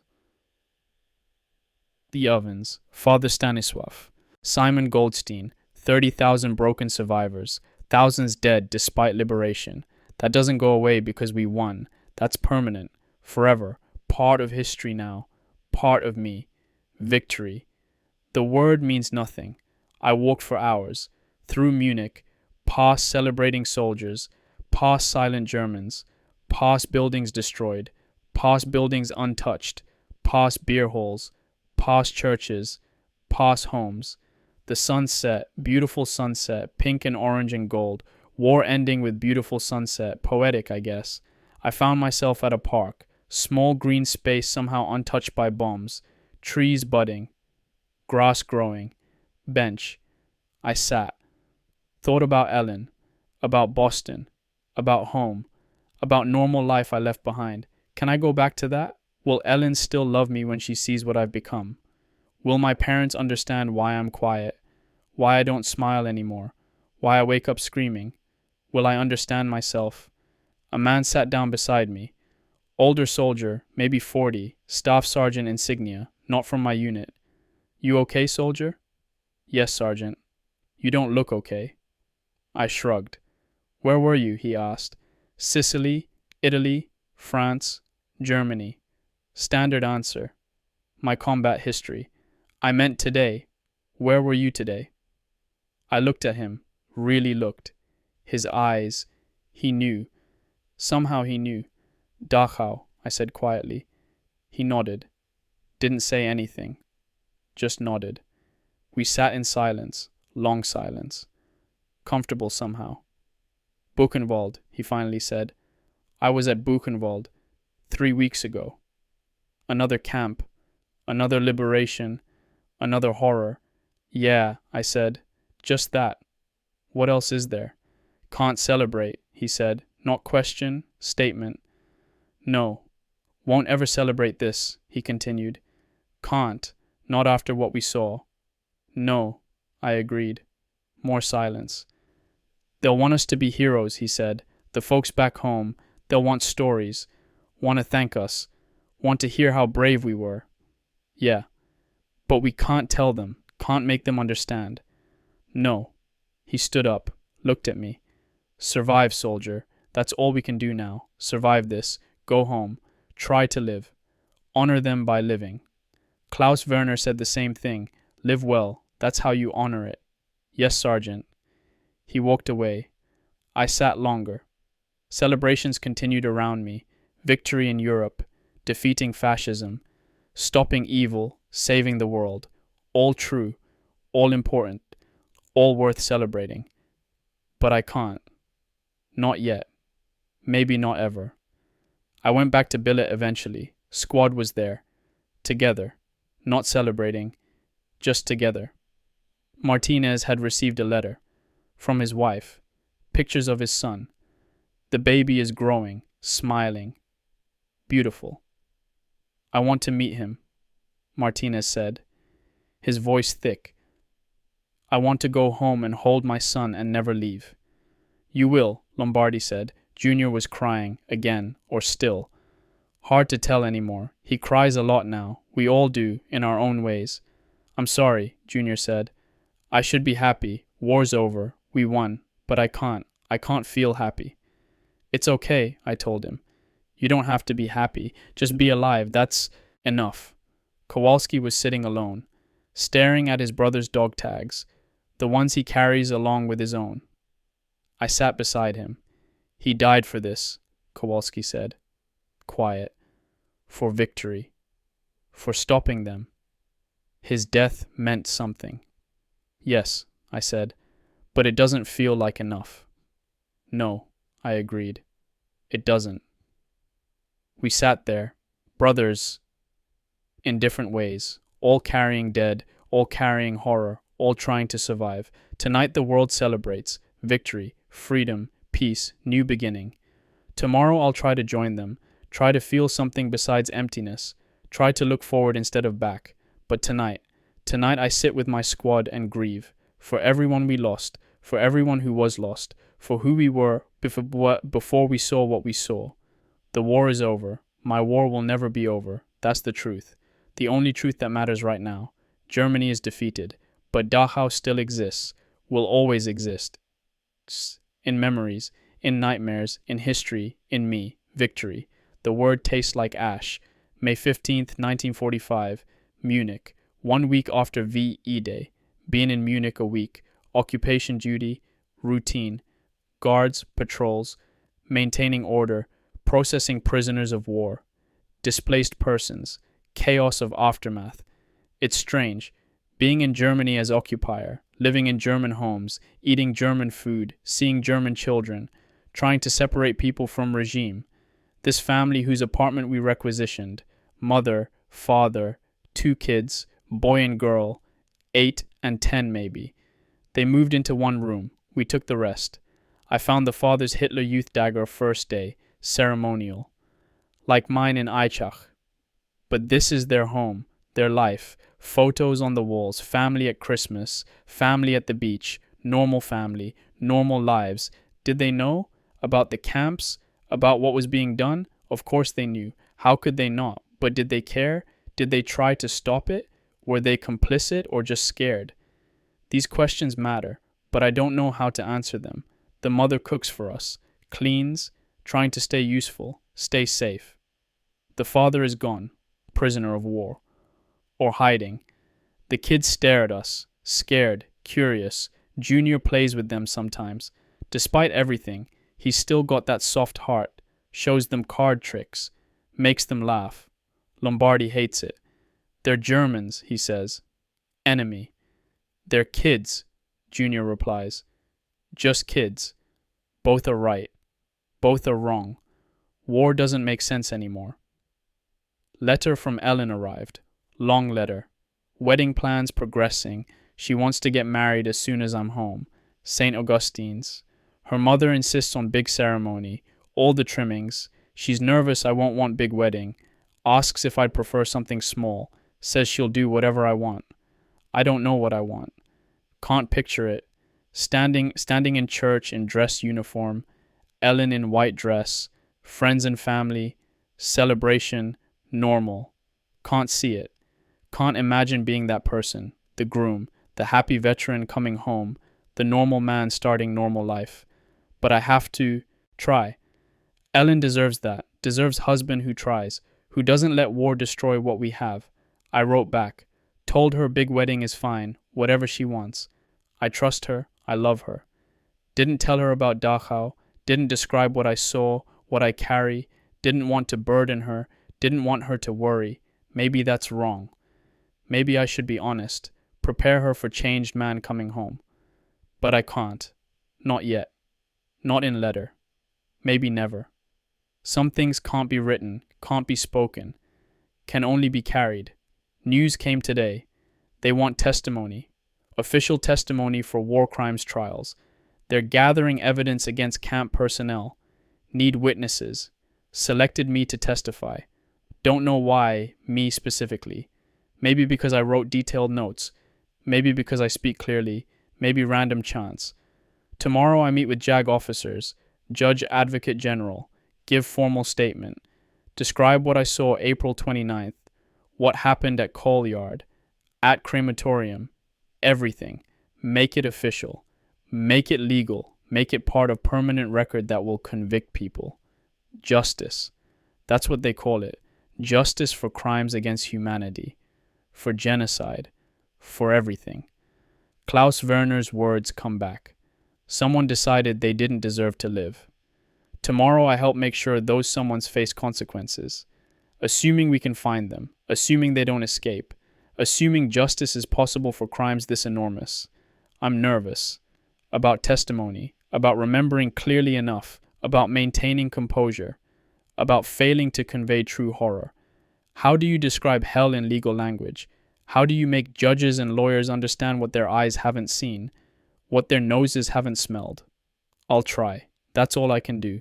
For Father Stanisław. For Simon Goldstein. For Piotr and Claude and Klaus. For 409 bodies I carried.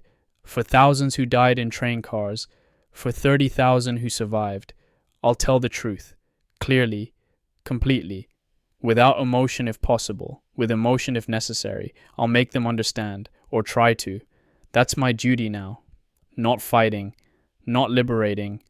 But witnessing. testifying, making sure the truth is known and recorded and used. Someone has to do it. Might as well be me. May 20th, 1945, Munich. After testimony. I gave testimony today, 4 hours. JAG officers, stenographer, everything recorded, everything official. They asked me everything, start to finish. April 26th through May 2nd. Week of my life that changed everything. Describe the approach, describe the smell, describe the train, how many cars, how many bodies, condition of bodies, evidence of how they died. Describe the gate, the fence, the watchtowers, the prisoners, their condition, their numbers.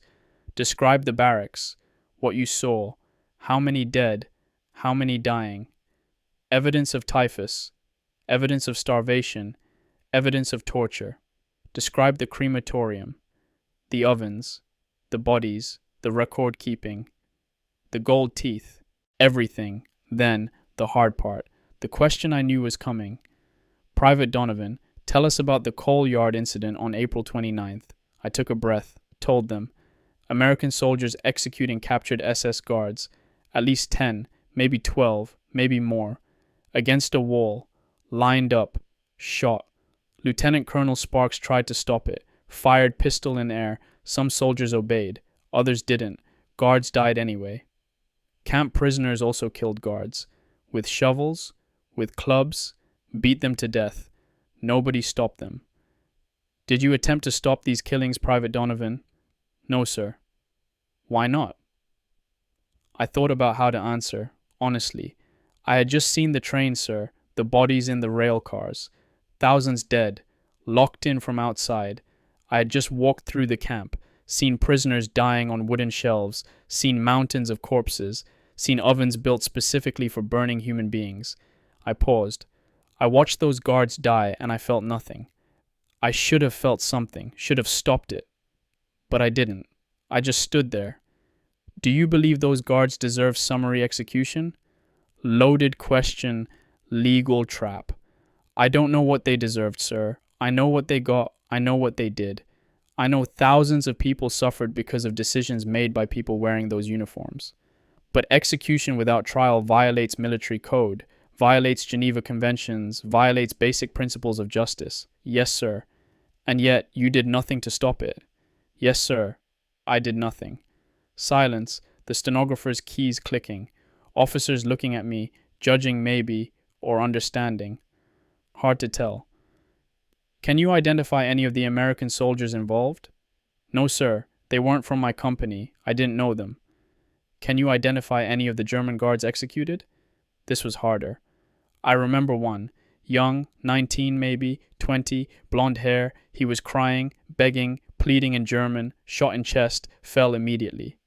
Why do you remember that particular guard? Because he reminded me of Private Hayes, Jr., from my squad, same age, could have been brothers. Just kid following orders probably, dead anyway. I stopped, realized what I'd said. I mean, he was enemy, SS, responsible for what happened in that camp, but he was also just a kid. The officers exchanged looks, made notes, more questions, hours more, details, specifics, dates, times, locations, everything. Finally, they finished.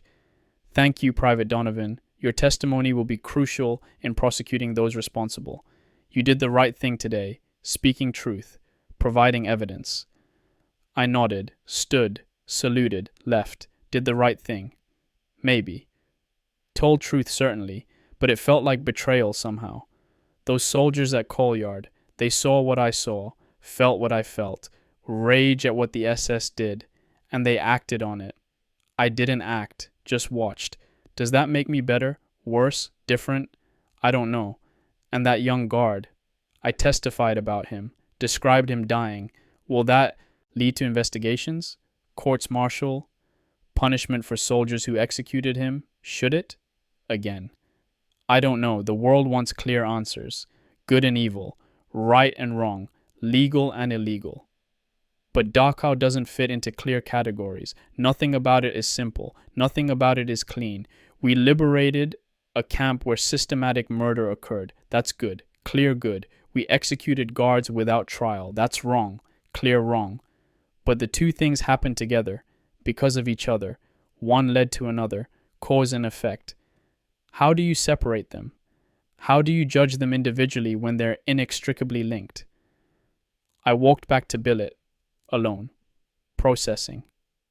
Squad was there. I told them about testimony, about questions, about coal yard. Kowalski listened, face expressionless. They're going to use your testimony to prosecute, he said. I know. You feel okay about that? I don't know what I feel. Lombardi spoke up. Those SS bastards got what they deserved. Quick death is mercy compared to what they did. Maybe, I said, but we're supposed to be better than them. That's the whole point. We're the good guys. We follow rules. We don't murder prisoners. They weren't prisoners, Lombardi shot back. They were monsters. Wearing uniforms doesn't make them soldiers, make them human. But it does, Junior said quietly. They were human. That's what makes it so awful. Humans did that. To humans. If we say they weren't human, we make it easier, make it simple, but it's not simple. Silence. Junior, 19 years old, understanding what older men struggle with. So what do? Martinez asked. How do we make sense of any of this? We don't, Kowalski said. We just live with it, carry it, do our best. Simple answer, inadequate but honest. We sat together, nobody spoke, just sat, being together. This is my family now, my real family. The men who understand without needing explanation, who carry what I carry, who saw what I saw. May 21st, 1945, Munich. Morning, letter from Ellen arrived this morning, dated May 10th, 5 days after VE Day. She's overjoyed. War is over. I'm safe. I'll be home soon. Life can begin. She describes her dress shopping with her mother and sisters. Found the perfect dress, white satin, lace sleeves. She cried when she tried it on. Happy tears. Her father is planning the reception. Knights of Columbus Hall. Band already booked. Big celebration. Everyone in the neighborhood invited. She asks when I'll be home. Weeks? Months. She understands military doesn't move fast, but she's counting days, crossing them off calendar, each day closer to reunion. She tells me she loves me, misses me, can't wait to start our life together. Can't wait to be Mrs. James Donovan. She ends with, I know the war has been hard on you, Jimmy. I know you've seen terrible things, but we'll get through it together, whatever you need, whatever you're feeling. I'm here. I love you. Nothing will change that. I read it 3 times, then put it down, stared at it. She doesn't understand, can't understand, not her fault, but she thinks love will be enough, thinks together we'll get through it. Thinks nothing will change, but everything has changed. I have changed, fundamentally, permanently. The man she's waiting for, the man who left Boston in 43, he doesn't exist anymore. He died somewhere between Sicily and Dachau, slowly, piece by piece. Who I am now, I don't even know. Soldier, witness, survivor, broken thing held together by duty and stubbornness. Will she love this person, this stranger wearing her fiancé's face? I want to be honest with her, want to prepare her. But how? I took out paper, pen, started writing. My dearest Ellen, thank you for your letter. Your dress sounds beautiful. I can't wait to see you in it. I can't wait to see you. Stopped. Pen hovering. What next? Truth? Lies? Something in between? I started again. Ellen, I need to tell you something. The war changed me. I've seen things I can never unsee. Done things I can never undo. Carried things I'll carry forever. I want to come home to you. Want to marry you. Want to build a life. But I don't know if the man who comes home is the man you remember. I don't know if I'm still the Jimmy you fell in love with. I'm trying. I'm trying to hold on to who I was. But it's hard. Sometimes I don't recognize myself. Sometimes I feel like I'm watching myself from outside. Like I'm already gone and just haven't admitted it yet. I love you. That hasn't changed. Won't change. You're the only thing that feels real anymore. The only thing that feels like before. But you need to know. I'm different. I'm damaged. I don't know if I can be fixed. If you want to wait, If you still want to marry me, I'll come home. I'll try. I'll try to be a good husband. Try to be normal. Try to give you the life you deserve. But if you can't, if this is too much, I'll understand. You deserve someone whole, someone who isn't broken by what they've seen. I love you. Always, Jimmy.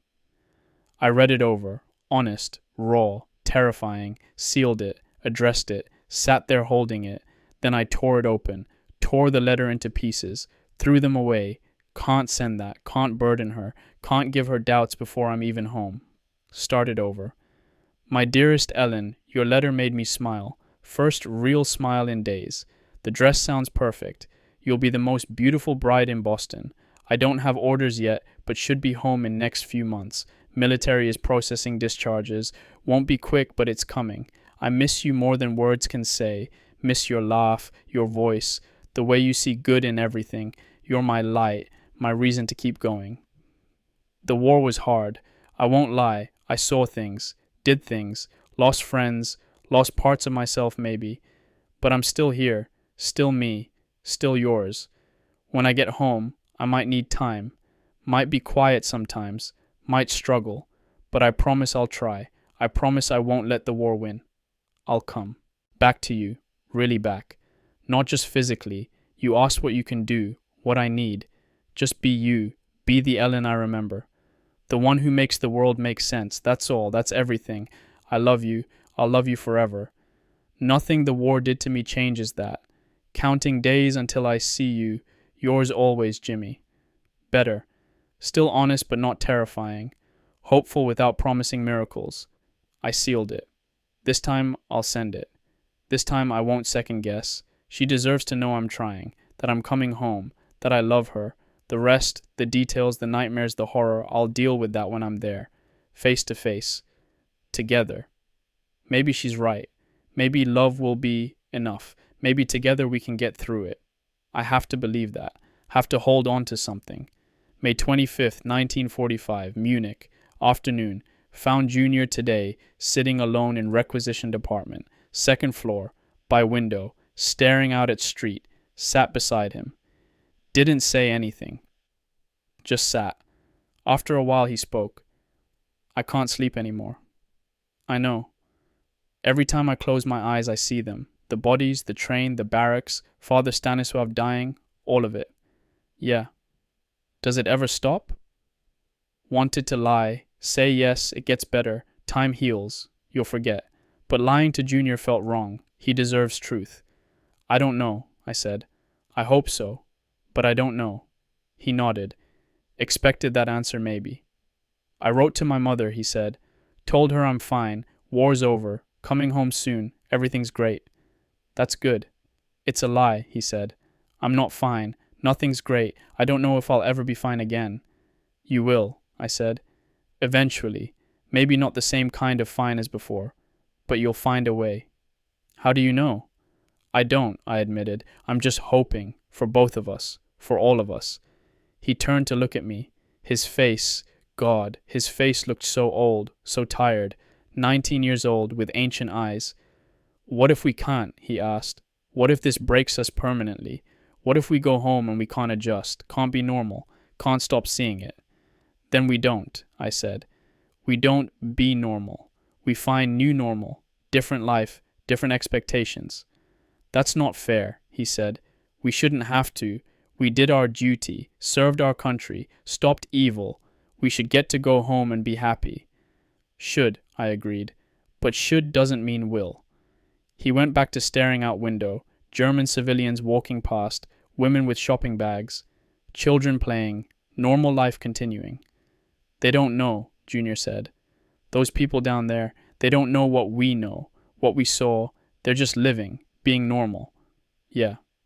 I hate them for it, he said quietly. I hate that they get to be normal, that they didn't have to see it, that their lives aren't destroyed by knowledge. I know. That makes me a bad person, doesn't it? Hating people for not suffering? No, I said. That makes you human, makes you hurt, makes you someone who saw too much and wishes others had to carry some weight. We sat longer, sun moving across sky, afternoon wearing on. I'm scared, Jimmy, Junior finally said, voice small. I'm scared of going home. Scared my mother will look at me and see someone else. Scared I'll disappoint everyone. Scared I'll fail at being normal. Me too, I told him. He looked surprised. You? But you're engaged. You've got Ellen waiting. You've got it figured out. I laughed. Bitter sound. I don't have anything figured out. I'm terrified. Ellen wants to marry me. She thinks I'm still the man she remembers.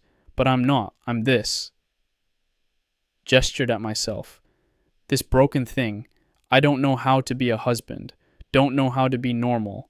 I'm just pretending. Hoping I can fake it until it becomes real. Does that work? Don't know yet. Haven't tried. Ask me in a year. Junior smiled slightly. Almost a real smile. We're a mess, he said. Yeah, we really are. But we're a mess together. That's right. He stood up, stretched, looked at me. Thanks, Jimmy, for being honest, for not pretending it's all okay. Someone has to be honest. He left. I stayed by window, watching people, thinking. We're all pretending. Kowalski pretending he's hard and unbreakable. Lombardi pretending he's angry instead of terrified. Martinez pretending he's fine for his family. Junior pretending he can handle this. Me pretending I'll go home and be normal husband. All pretending. All broken. All trying to survive. Maybe that's okay. Maybe pretending until it becomes real is valid strategy. Maybe fake it until you make it actually works. Or maybe we're all just delaying inevitable breakdown. Time will tell. May 30th, 1945. Munich. Evening. Orders came through today. 45th Division will remain in occupation duties through summer minimum, possibly longer. Phased demobilization based on point system. Points calculated by time in service, time overseas, combat decorations, dependent children. Need 85 points to go home. I calculated mine. 24 months service. 22 months overseas. Combat infantryman badge. Bronze Star for Anzio. No dependents. 71 points. 14 short. Not going home soon. Maybe not until autumn. Maybe later. Others in squad calculated theirs. Kowalski has 92 points. He's going home soon. Martinez has 88. Lombardi has 79. Junior has 63. Kowalski will leave first. Our sergeant. Our rock. Going home to Oklahoma.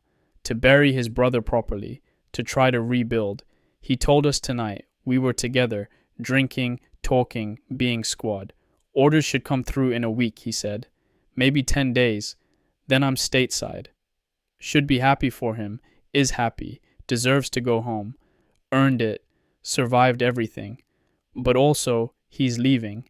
The squad is breaking up. The men who saw Dachau together, who carried bodies together, who sat in grief together were being separated. Who takes over squad? Lombardi asked. Martinez. Probably, Kowalski said. He's next senior. Good man. You'll be fine. Martinez nodded. Didn't look happy about it. Responsibility he doesn't want. What will you do? Junior asked Kowalski. When you're home? Kowalski shrugged.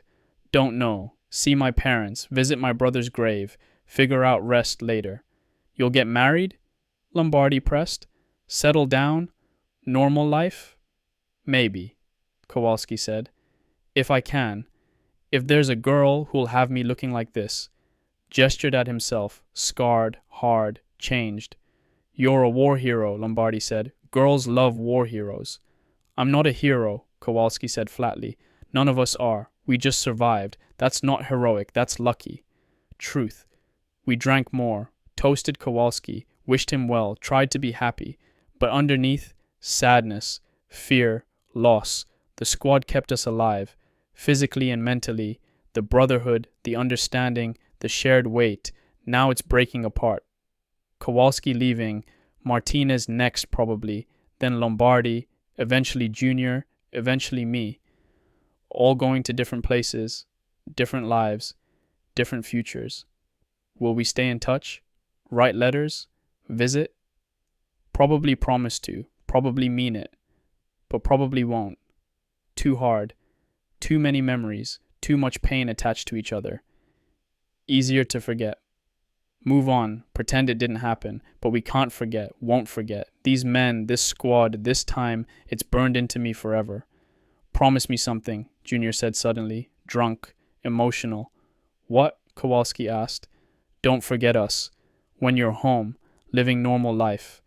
Don't forget what we went through, who we were. I won't, Kowalski promised. I couldn't if I tried. And write, Junior continued. Write sometimes. Let us know you're okay, that you made it. I will.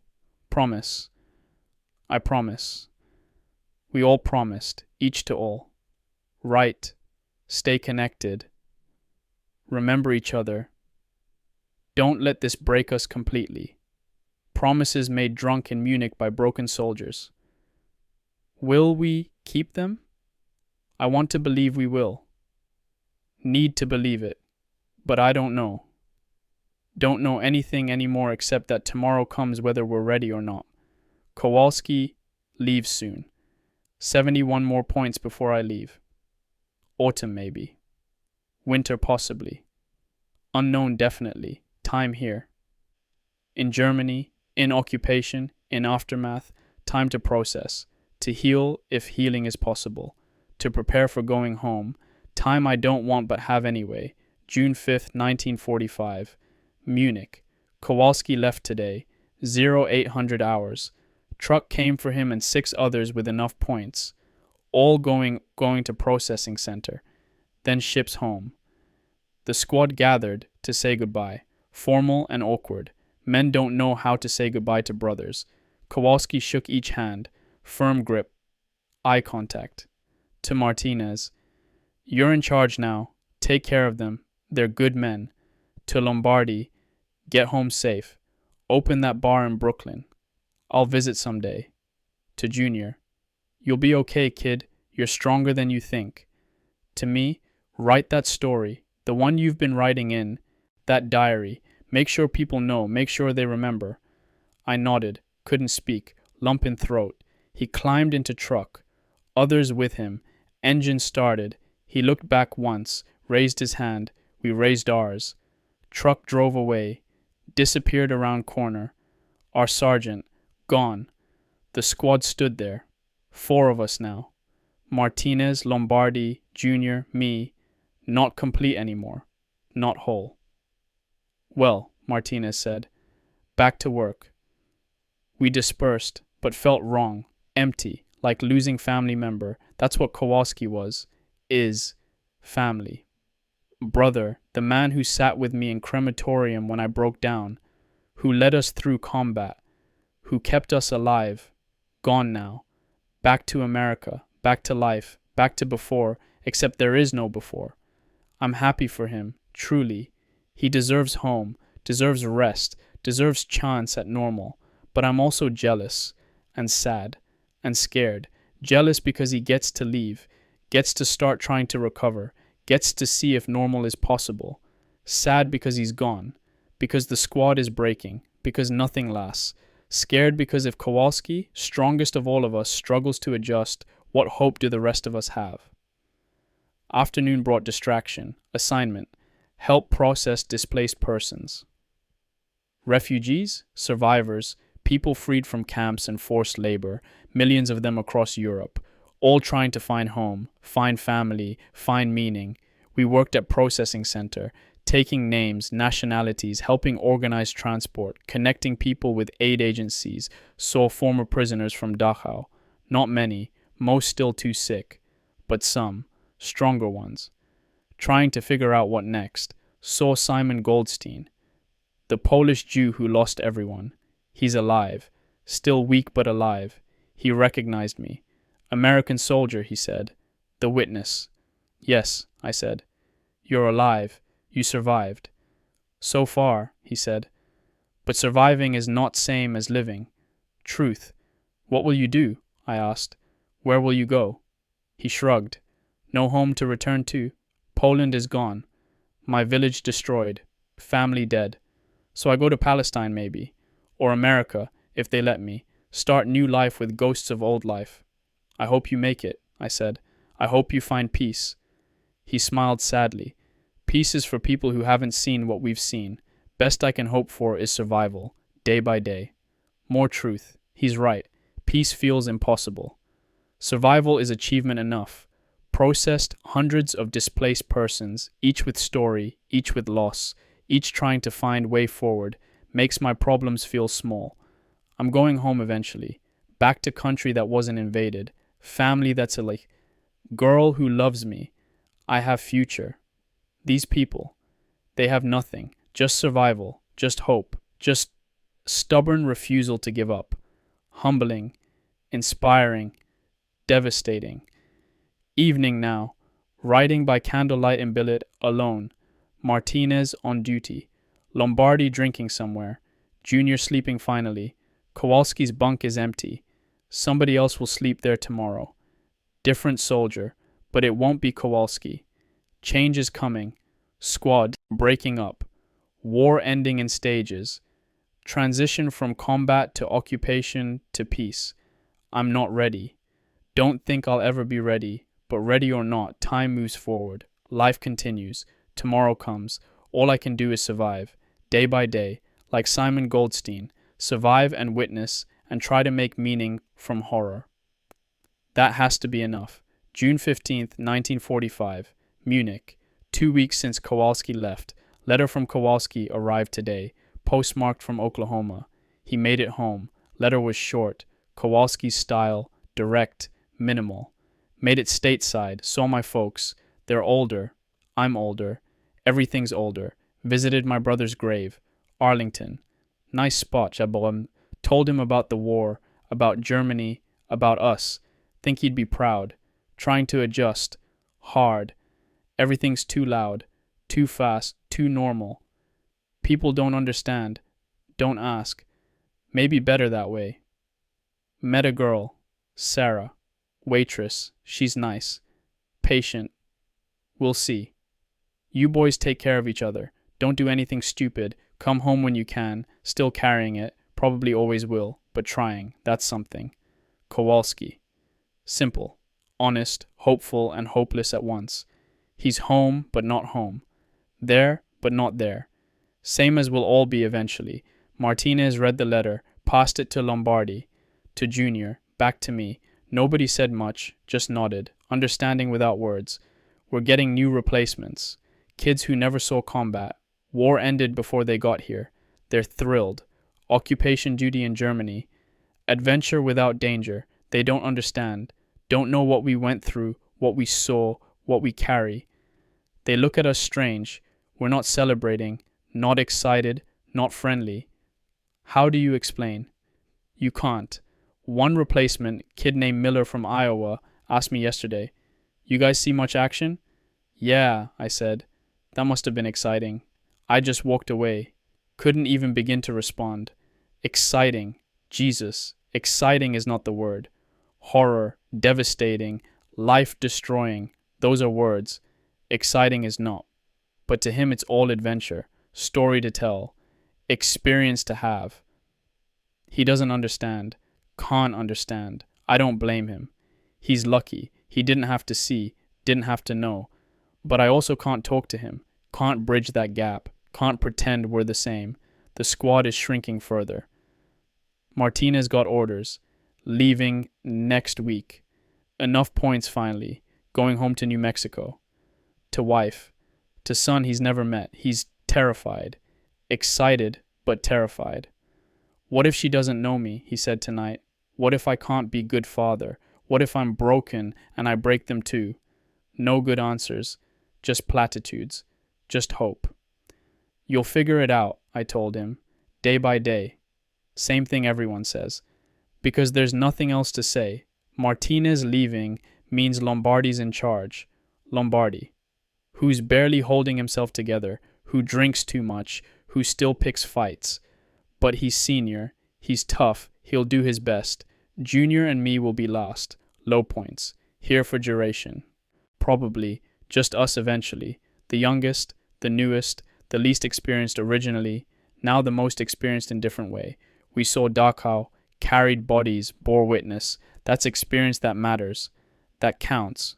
Life in Munich continues. Routine, patrols, processing, helping rebuild, maintaining order. Germans are starting to emerge, cautiously, testing boundaries, figuring out new reality.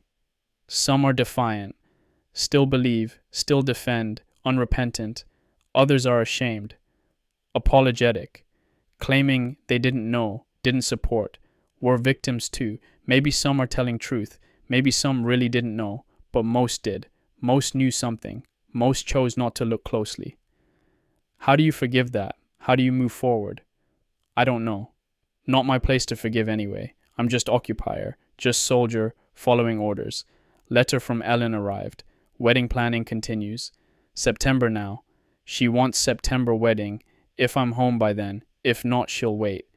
But hopes for September. Pretty season. Autumn. Leaves changing. Perfect weather. I wrote back, agreed. September sounds perfect. I'll try my best. Don't know if I'll make it. Don't know if I'll have points. Don't know anything for certain. But I'll try. For her. For us. For hope that normal life is possible. 3 months maybe. 3 months and I might be home. Might be starting next chapter. Might be becoming person who went to war instead of person who's in war. Scary thought. But also, hope. Small. Fragile. But there. Hope has to be enough. July 4th, 1945. Munich. Independence Day. Americans celebrating today. Fireworks. Parties.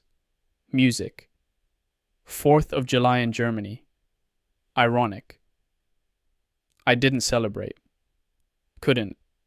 Fireworks sound too much like artillery. Crowds feel dangerous. Celebration feels wrong. Spent the day alone mostly. Walked through Munich. Saw destroyed buildings being cleared. Rubble removed. Reconstruction beginning. Life persists, even after devastation, even after horror. Humans rebuild. Continue. Refuse to give up. Should be inspiring. Mostly feels exhausting. Martinez left 3 days ago. Big goodbye. Tears. Promises to write. Hope for future. I'm gonna be good dad, he told us. Gonna love my son. Gonna be there. Gonna be present even when past tries to pull me away. You will, we assured him, believing because we had to. He hugged each of us. Tight. Brother hugs. Then he was gone. Another one home. Squad is down to 3. Lombardi, Junior, me. We stick together now. Closer than before. Last survivors. Last witnesses from original group. Lombardi is different as leader, more serious, less loud, responsibility weighing on him. I don't know what I'm doing, he admitted last night. Kowalski and Martinez, they were natural. They knew how to lead. I just know how to fight. That's enough, I told him. Is it though? War's over. No fighting. Just occupation. Just existing. How do I lead that? Good question. No good answer. Junior is quieter lately. Still has nightmares. Still struggles. But quieter about it. Internalizing worries me. Internalized pain is dangerous. But don't know how to help. Can barely help myself. We 3, the remnant, carrying forward. Tonight there's party. Officers organized it. 4th of July celebration. Food. Music. Entertainment. Trying to boost morale. We went. Felt obligated. Lombardi's in charge. Has to make appearance. We followed. Music was too loud. People too close. Everything too much. We lasted 30 minutes. Then left. Found quiet spot outside city. Just sat. Remember last 4th of July? Junior asked. 44. We were in Italy. Near Rome. I remembered. Different world. Still in combat. Still losing men weekly. Still believing war would last forever. We're alive, Lombardi said. Morrison, Patterson, Kelly, all the others, they're not, but we are. That's something.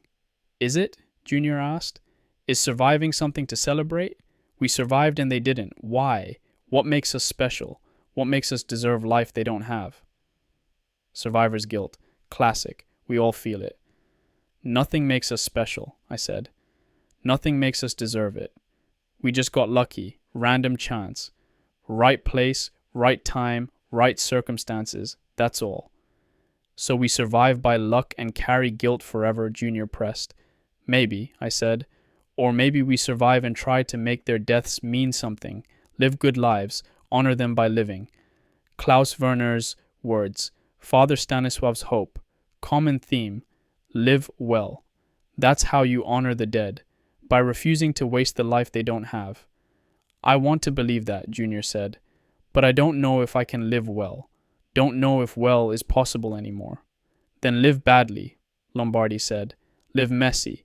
Live broken. But live. That's enough. Truth. Maybe the truest thing said all night. Live.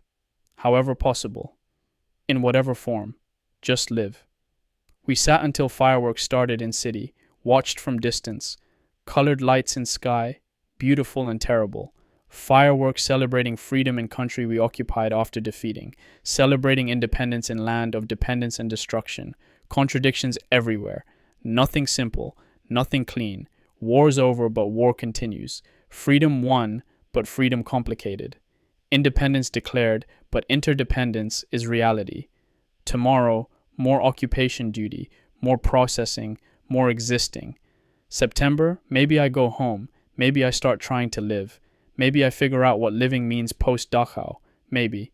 Hope is small, fragile, but present. That has to be enough. July 20th, 1945. Munich. Letter from Ellen. Long letter. Worried letter. My last letters have been short, distant. Not like me, she says. She's concerned. Jimmy, I know you're going through something. I know the war changed you, but you're scaring me. Your letters are so brief, so empty, like you're not really there. Please talk to me. Tell me what's wrong. Tell me what you're feeling. I'm your fiancé. I love you. Let me help. If you can't write it, I understand. But please, when you come home, we'll talk. Really talk. I need to understand. Need to know who you are now so I can love all of you, not just the memory of who you were. I'm not going anywhere. I'm here, waiting, ready, whatever you need, whatever it takes. Please come home to me. Please let me in. All my love, Ellen. She's right. My letters have been empty, brief, distant, because I don't know what to say, don't know how to bridge gap between her world and mine. How do I write? I carried 400 bodies. I watched men executed. I saw industrial murder. I'm broken and don't know how to fix it. Can't write that. Would terrify her. Would make her worry more. Would maybe make her leave. But I can't keep lying either. Can't keep pretending everything's fine when nothing is fine. So what do? I sat with paper and pen for 2 hours today, trying to write honest letter, trying to explain without overwhelming, started 10 different letters, finished none. Finally wrote this. My dearest Ellen, you're right. I'm distant. I'm different. I'm struggling. The war changed me in ways I'm still discovering. I saw things I can't unsee, experienced things that altered me fundamentally. I'm not the Jimmy who left. I'm someone else now, someone I'm still figuring out. I want to tell you everything, want to be honest, want you to understand. But I don't have words yet, don't know how to explain what I carry. When I come home, I'll try. We'll sit down and I'll do my best to help you understand. Not all at once, maybe never all of it, but enough. Enough that you know who you're marrying, who I am now. I'm scared, Ellen, scared you won't like this person, scared I'll disappoint you, scared I can't be the husband you deserve. But I love you, that's real, that's unchanged, that's the one constant in all this change. If you still want me, broken as I am, I'll spend rest of my life trying to be worthy of that faith. If you don't, if this is too much, I understand. You deserve whole person, not fragments held together by determination. I'm coming home soon, September maybe. I have 71 points, need 85. They're lowering requirements monthly, won't be long. When I'm there, we'll figure it out, together, like you said. I'm sorry I can't be more, sorry I can't explain better, sorry the war took so much, but I love you, I love you, I love you, yours, Jimmy. Honest, terrifying, necessary. I sealed it, addressed it, held it, then I mailed it. before I could change my mind, before I could chicken out. She deserves honesty, deserves warning, deserves choice. If she leaves, it will destroy me, but she'll be free. Free to find someone undamaged, someone whole. If she stays, I'll spend my life trying to be worthy, trying to heal, trying to love her the way she deserves. Either way, truth is better than lies. August 1st, over 1945, Munich. Point requirement dropped to 70 points. I have 71. Orders came through this morning. I'm going home. Processing starts next week. Ship home by mid-August. Stateside by September. Should be thrilled, excited, relieved, feel numb instead. Home. After 30 months away, after everything, after becoming someone else entirely. Home to Boston, to family, to Ellen, to normal life I don't remember how to live. Terrifying. Lombardi and Junior found me after I got orders. They knew immediately by my face. "You're leaving," Lombardi said.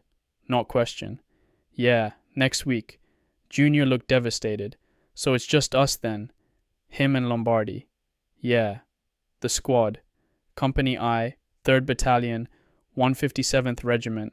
Original members, 32 men. Current members, 2. Everyone else dead, wounded or sent home. Lombardi and Junior. 25-year-old Brooklyn tough guy and 19-year-old kid from Idaho. Last witnesses, last survivors. "You'll be okay," I told them. Meaningless words, but what else to say? "Will we?" Junior asked, voice small. "You will. You have each other. You'll make it." Lombardi put his arm around Junior. "We'll be fine, kid. Just you and me now. Brothers to the end." Junior nodded, trying to believe it. "Right," Lombardi told me. "Let us know you made it. Let us know how it goes." "I will. Promise. I promise." We shook hands, then hugged. Proper hugs. Brothers saying goodbye. "Remember us," Junior said. "When you're home, living normal life. Remember we're still here, still carrying it." I'll remember. I couldn't forget if I tried. Truth. These men, this squad, this experience, burned into me forever. I spent the day preparing, packing, processing, paperwork, military bureaucracy of going home. Surreal, filling out forms, answering questions, going through motions. Are you in good health? Physically, yes. Mentally, no idea. Do you have any injuries requiring continued treatment? Visible, no. Invisible, countless. Are you fit for civilian life? Define fit, define civilian, define life. But I checked boxes, signed papers, followed procedures. By evening it was done. I'm officially going home. Sat alone after, thinking, processing, feeling nothing and everything simultaneously. I survived. Against odds, against probability, against fairness. Morrison didn't. Patterson didn't. 23 men from my company didn't. Father Stanislav didn't. Thousands at Dachau didn't. But I did. I'm alive. Going home. Getting another chance. Why? What makes me special? Nothing. Just luck. Randomness. Chance. And now I have to live with that. Survivor's guilt. Carried forward. Permanent weight. But also opportunity, responsibility, obligation. I survived, so I have to live. Have to try, have to make it mean something. For them, for everyone who didn't make it. Live well, live fully, live intentionally. That's my duty now. Not fighting, not witnessing, living, terrifying duty. But mine nonetheless. August 7th, 1945. Processing Center, Germany. They dropped atomic bombs on Japan. 2 cities, Hiroshima, Nagasaki, entire cities destroyed. Tens of thousands dead instantly, more dying from radiation. News came through yesterday and today. Devastating, incomprehensible. World-changing, nuclear weapons, atomic age. Power to destroy entire cities in single bomb. Power to end world. Japan is negotiating surrender. Emperor willing to accept terms. War in Pacific will end soon. Days maybe. Complete victory, complete end, all enemies defeated, all wars finished. And all I feel is horror. 70,000 dead in Hiroshima, 40,000 in Nagasaki, rough estimates, probably more. Civilians mostly. Women, children, old people, young people. Vaporized, burned, irradiated.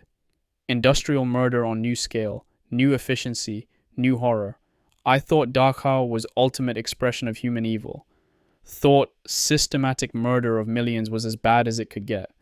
But this is worse in different way. This is choosing to kill tens of thousands instantly, knowing it, planning it, executing it. Necessary, they say, saves lives, they say. Invasion of Japan would cost hundreds of thousands of American lives, millions of Japanese lives. Atomic bombs end war quickly, mercifully, merciful murder, justified genocide, necessary evil, same logic Nazis used, same justification, ends justify means, greater good requires sacrifice.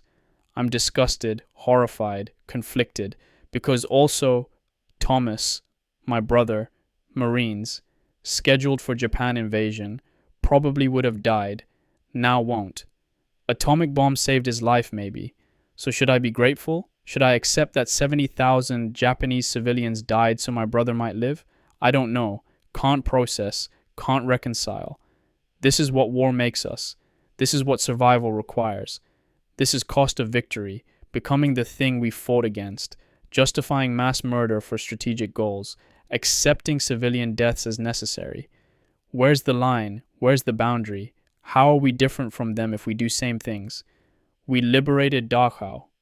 We witnessed systematic murder. We said never again, never can humans do this to humans. And then, 2 weeks later, 2 atomic bombs, 100,000 civilians dead. What does that make us? I'm going home to country that did this, to people who will celebrate, to ticker tape parades and joy and relief, and I'll stand there, silent, knowing what victory cost, what we became to win. This knowledge is weight I'll carry forever, along with Dachau, along with everything else. America the liberator, America the destroyer, America the savior, America the mass murderer, all true, all contradictory, all impossible to reconcile. This is what I'm bringing home, this complexity, this moral confusion, this inability to see anything as simple anymore. Black and white became gray, good and evil mixed together. Heroes and villains wearing same uniforms, doing noble and terrible things simultaneously. How do I explain this to Ellen, to my family, to anyone? I can't. Won't try. We'll just carry it. Add it to pile. Keep going. Japan will surrender soon. War will be completely over. I'll go home to peace. Peace built on atomic weapons. Peace born from vaporized cities. Peace that cost 100,000 lives. Peace. The word has no meaning anymore. August 15th, 1945, ship home. Atlantic Ocean, Japan surrendered. Emperor announced yesterday. Unconditional surrender. War is over. Completely. Finally. Totally. World War II. Finished. I'm on ship going home. Left Germany 4 days ago. Crossing Atlantic. Rough seas. Lots of men sick. Not me. Too numb to be seasick. Ship is packed. Thousands of men. All going home. All victorious. All changed. Some are celebrating, drinking, playing cards, laughing, relieved. Others are quiet, withdrawn, staring at ocean, processing. I'm in second group, standing at rail, watching waves, thinking. 2 atomic bombs. Japan surrendered, ended without invasion. Thomas is safe. War is over. Should feel relief, feel joy, feel gratitude, feel nothing, just empty. Watching waves, existing. Another soldier joined me at rail, older guy, 30 maybe, infantry patches, combat ribbons. Where were you? He asked. Sicily through Germany, 45th Division. He nodded. Pacific, Saipan, Iwo Jima, Okinawa. We stood in silence. 2 veterans, different wars, same war. You hear about the bombs? He asked. Yeah. Saved my life, probably. We were slated for Japan. Invasion would have been bloodbath. Yeah. But 100,000 civilians, he continued. Women, kids, vaporized. I'm alive because they're dead. Yeah. Does that make me grateful or guilty? I looked at him. Both. All the time. Forever. He nodded. Yeah. That's what I thought. We stood longer, waves crashing, ship moving, home getting closer. What are you going back to? He asked. Fiancé, family, Boston, normal life supposedly. Think you can do it? Be normal? No, but I'll try. He laughed, bitter sound. Yeah, same. He walked away. I stayed at rail, thought about Ellen. Her last letter arrived before I shipped out. She got my honest letter, the one admitting I'm broken. Her response, I don't need perfect, I need you. Broken or not, changed or not, you're my Jimmy and I love you. We'll figure it out together. She still wants to marry me, still believes in us, still hopes. I should feel grateful, do feel grateful, but also terrified. What if I can't do it? What if I'm too broken? What if I destroy her trying to fix me? What if loving me ruins her? But also, what if it works? What if love is enough? What if together we build something new? Not what we had before, but something different. Something honest, something real. Don't know, can't know until I try. 7 more days at sea, then Boston, then home, then next chapter, ready or not. The war is over. My war will never be over, but I'm alive. I survived. I'm going home. That has to mean something, has to be enough for Father Stanisław, for Simon Goldstein, for the 409 I carried, for Morrison and Patterson and 23 others from my company, for everyone who didn't make it. I'll live. I'll try to live well. I'll honor them by refusing to waste this chance. That's my promise, my oath, my remaining duty. Live, remember, witness, love. In that order, every day, until the end. September is coming, wedding planned, new life waiting, different life, complicated life, life carrying weight of what I saw and did, but life nonetheless. I'll take it, I'll embrace it, I'll try. That's all anyone can do. That has to be enough. September 2nd, 1945. Boston. Home. I'm home. Ship docked yesterday. Processing at fort. Medical checks. Papers. Discharge procedures. My father met me at South Station. Mother too. Sisters. Not Thomas, he's still Pacific Side processing. They looked older.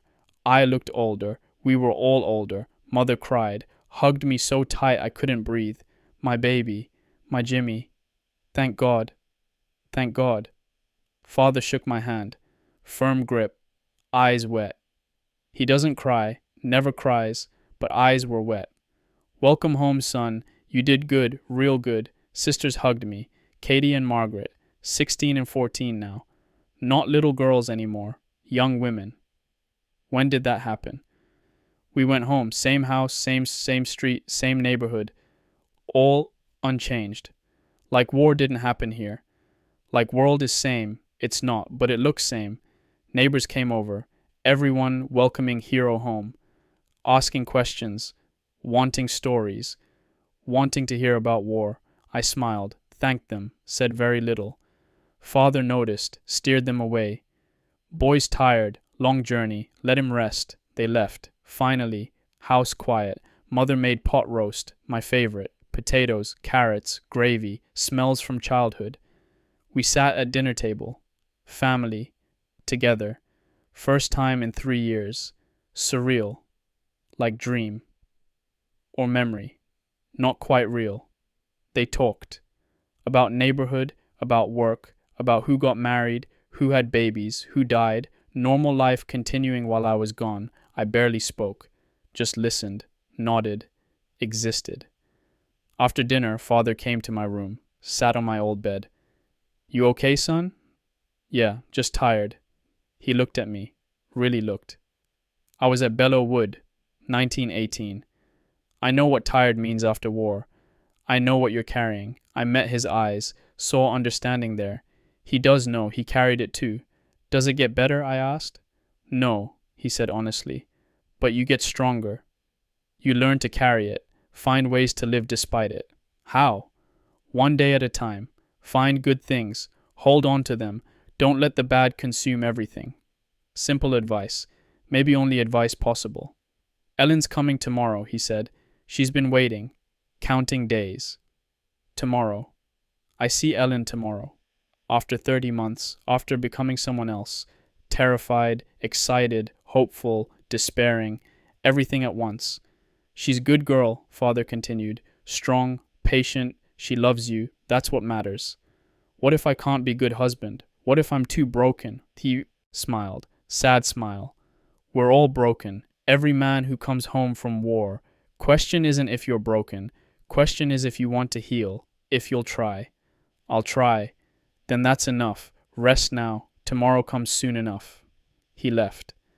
I'm alone in my childhood room. Posters on walls, books on shelves, all from before, all from person who doesn't exist anymore. I slept in this bed as child, as teenager, as young man going off to war. Now I'm sleeping here again. Same bed, different person, same room, different world. Tomorrow I see Ellen. Tomorrow I start figuring out if normal is possible.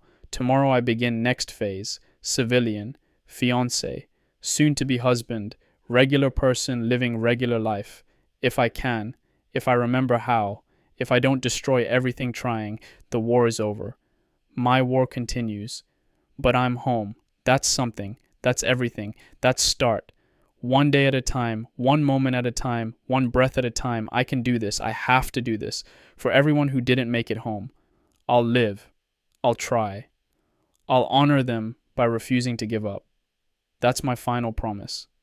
September 3rd, 1945, Boston, evening. I saw Ellen today. She came to my house this afternoon. 2 o'clock. Exactly when she said. I was terrified. Stood at window watching for her.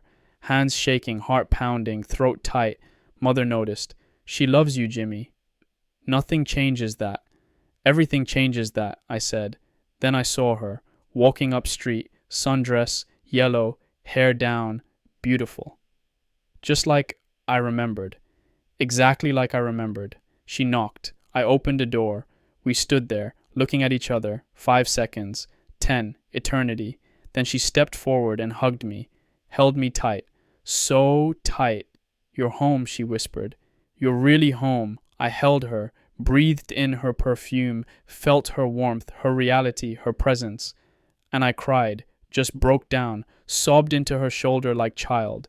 She held me, didn't pull away, didn't ask questions, just held me, let me cry, let me break. When I finally stopped, she took my face in her hands, looked at me, really looked. Hi, she said, smiling, crying too. Hi, I managed. I missed you. I missed you too, so much. We went for a walk, away from house, away from family, just us, walked through neighborhood, past church, past common, past our spots, places we went before war, before everything. Tell me, she said, whatever you can, whatever you need to say. So I did. Not everything, not Dachau details, not horror specifics, but truth. I'm different. The war changed me. I saw things no one should see, did things that haunt me, carry things I'll carry forever. I know. I don't know if I can be who you remember. That person is gone. I'm someone else now. I know, she repeated. Your letters. I could tell. I could see you changing with every word. And you still want to marry me? She stopped walking, turned to face me, took both my hands. I don't want to marry memory. I don't want to marry who you were. I want to marry who you are. This person, right here, right now. Even if I'm broken? Especially if you're broken. Because broken means you're real, means you felt everything, means you're still capable of hurting, and if you can hurt, you can heal. What if I can't? What if this is permanent? Then we live with it, together. We figure out what happy looks like for us now, not what it looked like before, what it can be now. I studied her face, her eyes, saw certainty there, and love. Real love. Not for who I was, for who I am. I love you. I said. That's the one thing that didn't change. Through everything, through horror, through becoming someone else, I still love you. I love you too. All of you. Old you, new you, broken you. Whatever you are, whoever you become, I love you. We kissed, long kiss, first kiss in 30 months, first kiss as changed people, first kiss of new life. Pulled apart. She smiled. So, September wedding? September wedding. You sure? We can wait if you need more time. No, I said. I'm sure. I want to marry you. Want to start building whatever comes next. Want to try. That's all I need. You trying, us trying, together. We walked more, talked more. About wedding, about future, about plans. Kept it light, kept it hopeful. Didn't dive too deep into darkness. That would come later. Slowly. As I could manage. But foundation was laid. Truth between us. Understanding. Acceptance of reality. She knows I'm different. Accepts it. Loves me anyway. That's everything. That's more than I deserve. That's gift beyond measure. Evening now. Ellen went home. I'm in my room. Writing this. Final entry probably. Diary started April 26, 1945. Almost 5 months ago. Lifetime ago. Jimmy Donovan then. Combat-weary soldier. Approaching unknown horror. Jimmy Donovan now. Veteran going home. Trying to build life after horror. Different person. Same diary. Same witness. I've written it all. The approach. The discovery. The train. The camp. The bodies. The crematorium. The coal yard. The priest. The aftermath. The journey home. All documented. All witnessed. All permanent. This diary is testament. Evidence. Proof that Dachau happened. That I saw it. That it was real. Someday, maybe, I'll share it. Let others read. Let them know. Let them understand. Or maybe I'll keep it private, just for me. Proof to myself that I survived, that I witnessed, that I carried it forward. Don't know yet. Don't need to decide now, but I know this. I'll remember. I promised Father Stanislav. Promised Simon. Promised everyone. I'll remember. I'll tell when appropriate. I'll make sure it's never forgotten or denied. That's my duty, my obligation, my gift to those who didn't survive. But also, I'll live. I'll marry Ellen. I'll try to be good husband, good son, good brother, good man. I'll find moments of joy, moments of peace, moments of beauty. I'll notice autumn leaves. I'll listen to birds. I'll taste my mother's pot. Roast. I'll hold Ellen's hand. I'll laugh when I can. I'll cry when I need to. I'll live fully, intentionally, gratefully, not because I deserve it, but because they didn't get to, because living well honors them more than dying slowly from guilt and grief. This is my final promise to Father Stanislav, to all of them, to myself. I survived Dachau, but I won't just survive life. I'll live it, day by day, moment by moment, one breath at a time, with Ellen, with family, with brothers who understand, with anyone who'll walk beside me, carrying the weight, but also carrying hope, carrying love, carrying forward. My name is James Donovan, Private First Class, Company I, 3rd Battalion, 157th Infantry Regiment, 45th Infantry Division. I liberated Dachau concentration camp on April 29th, 1945. I saw hell. I survived. I'm home. This is my story, my witness, my testament. I was there. I saw. I remember. And now I live. That has to be enough. It will be enough.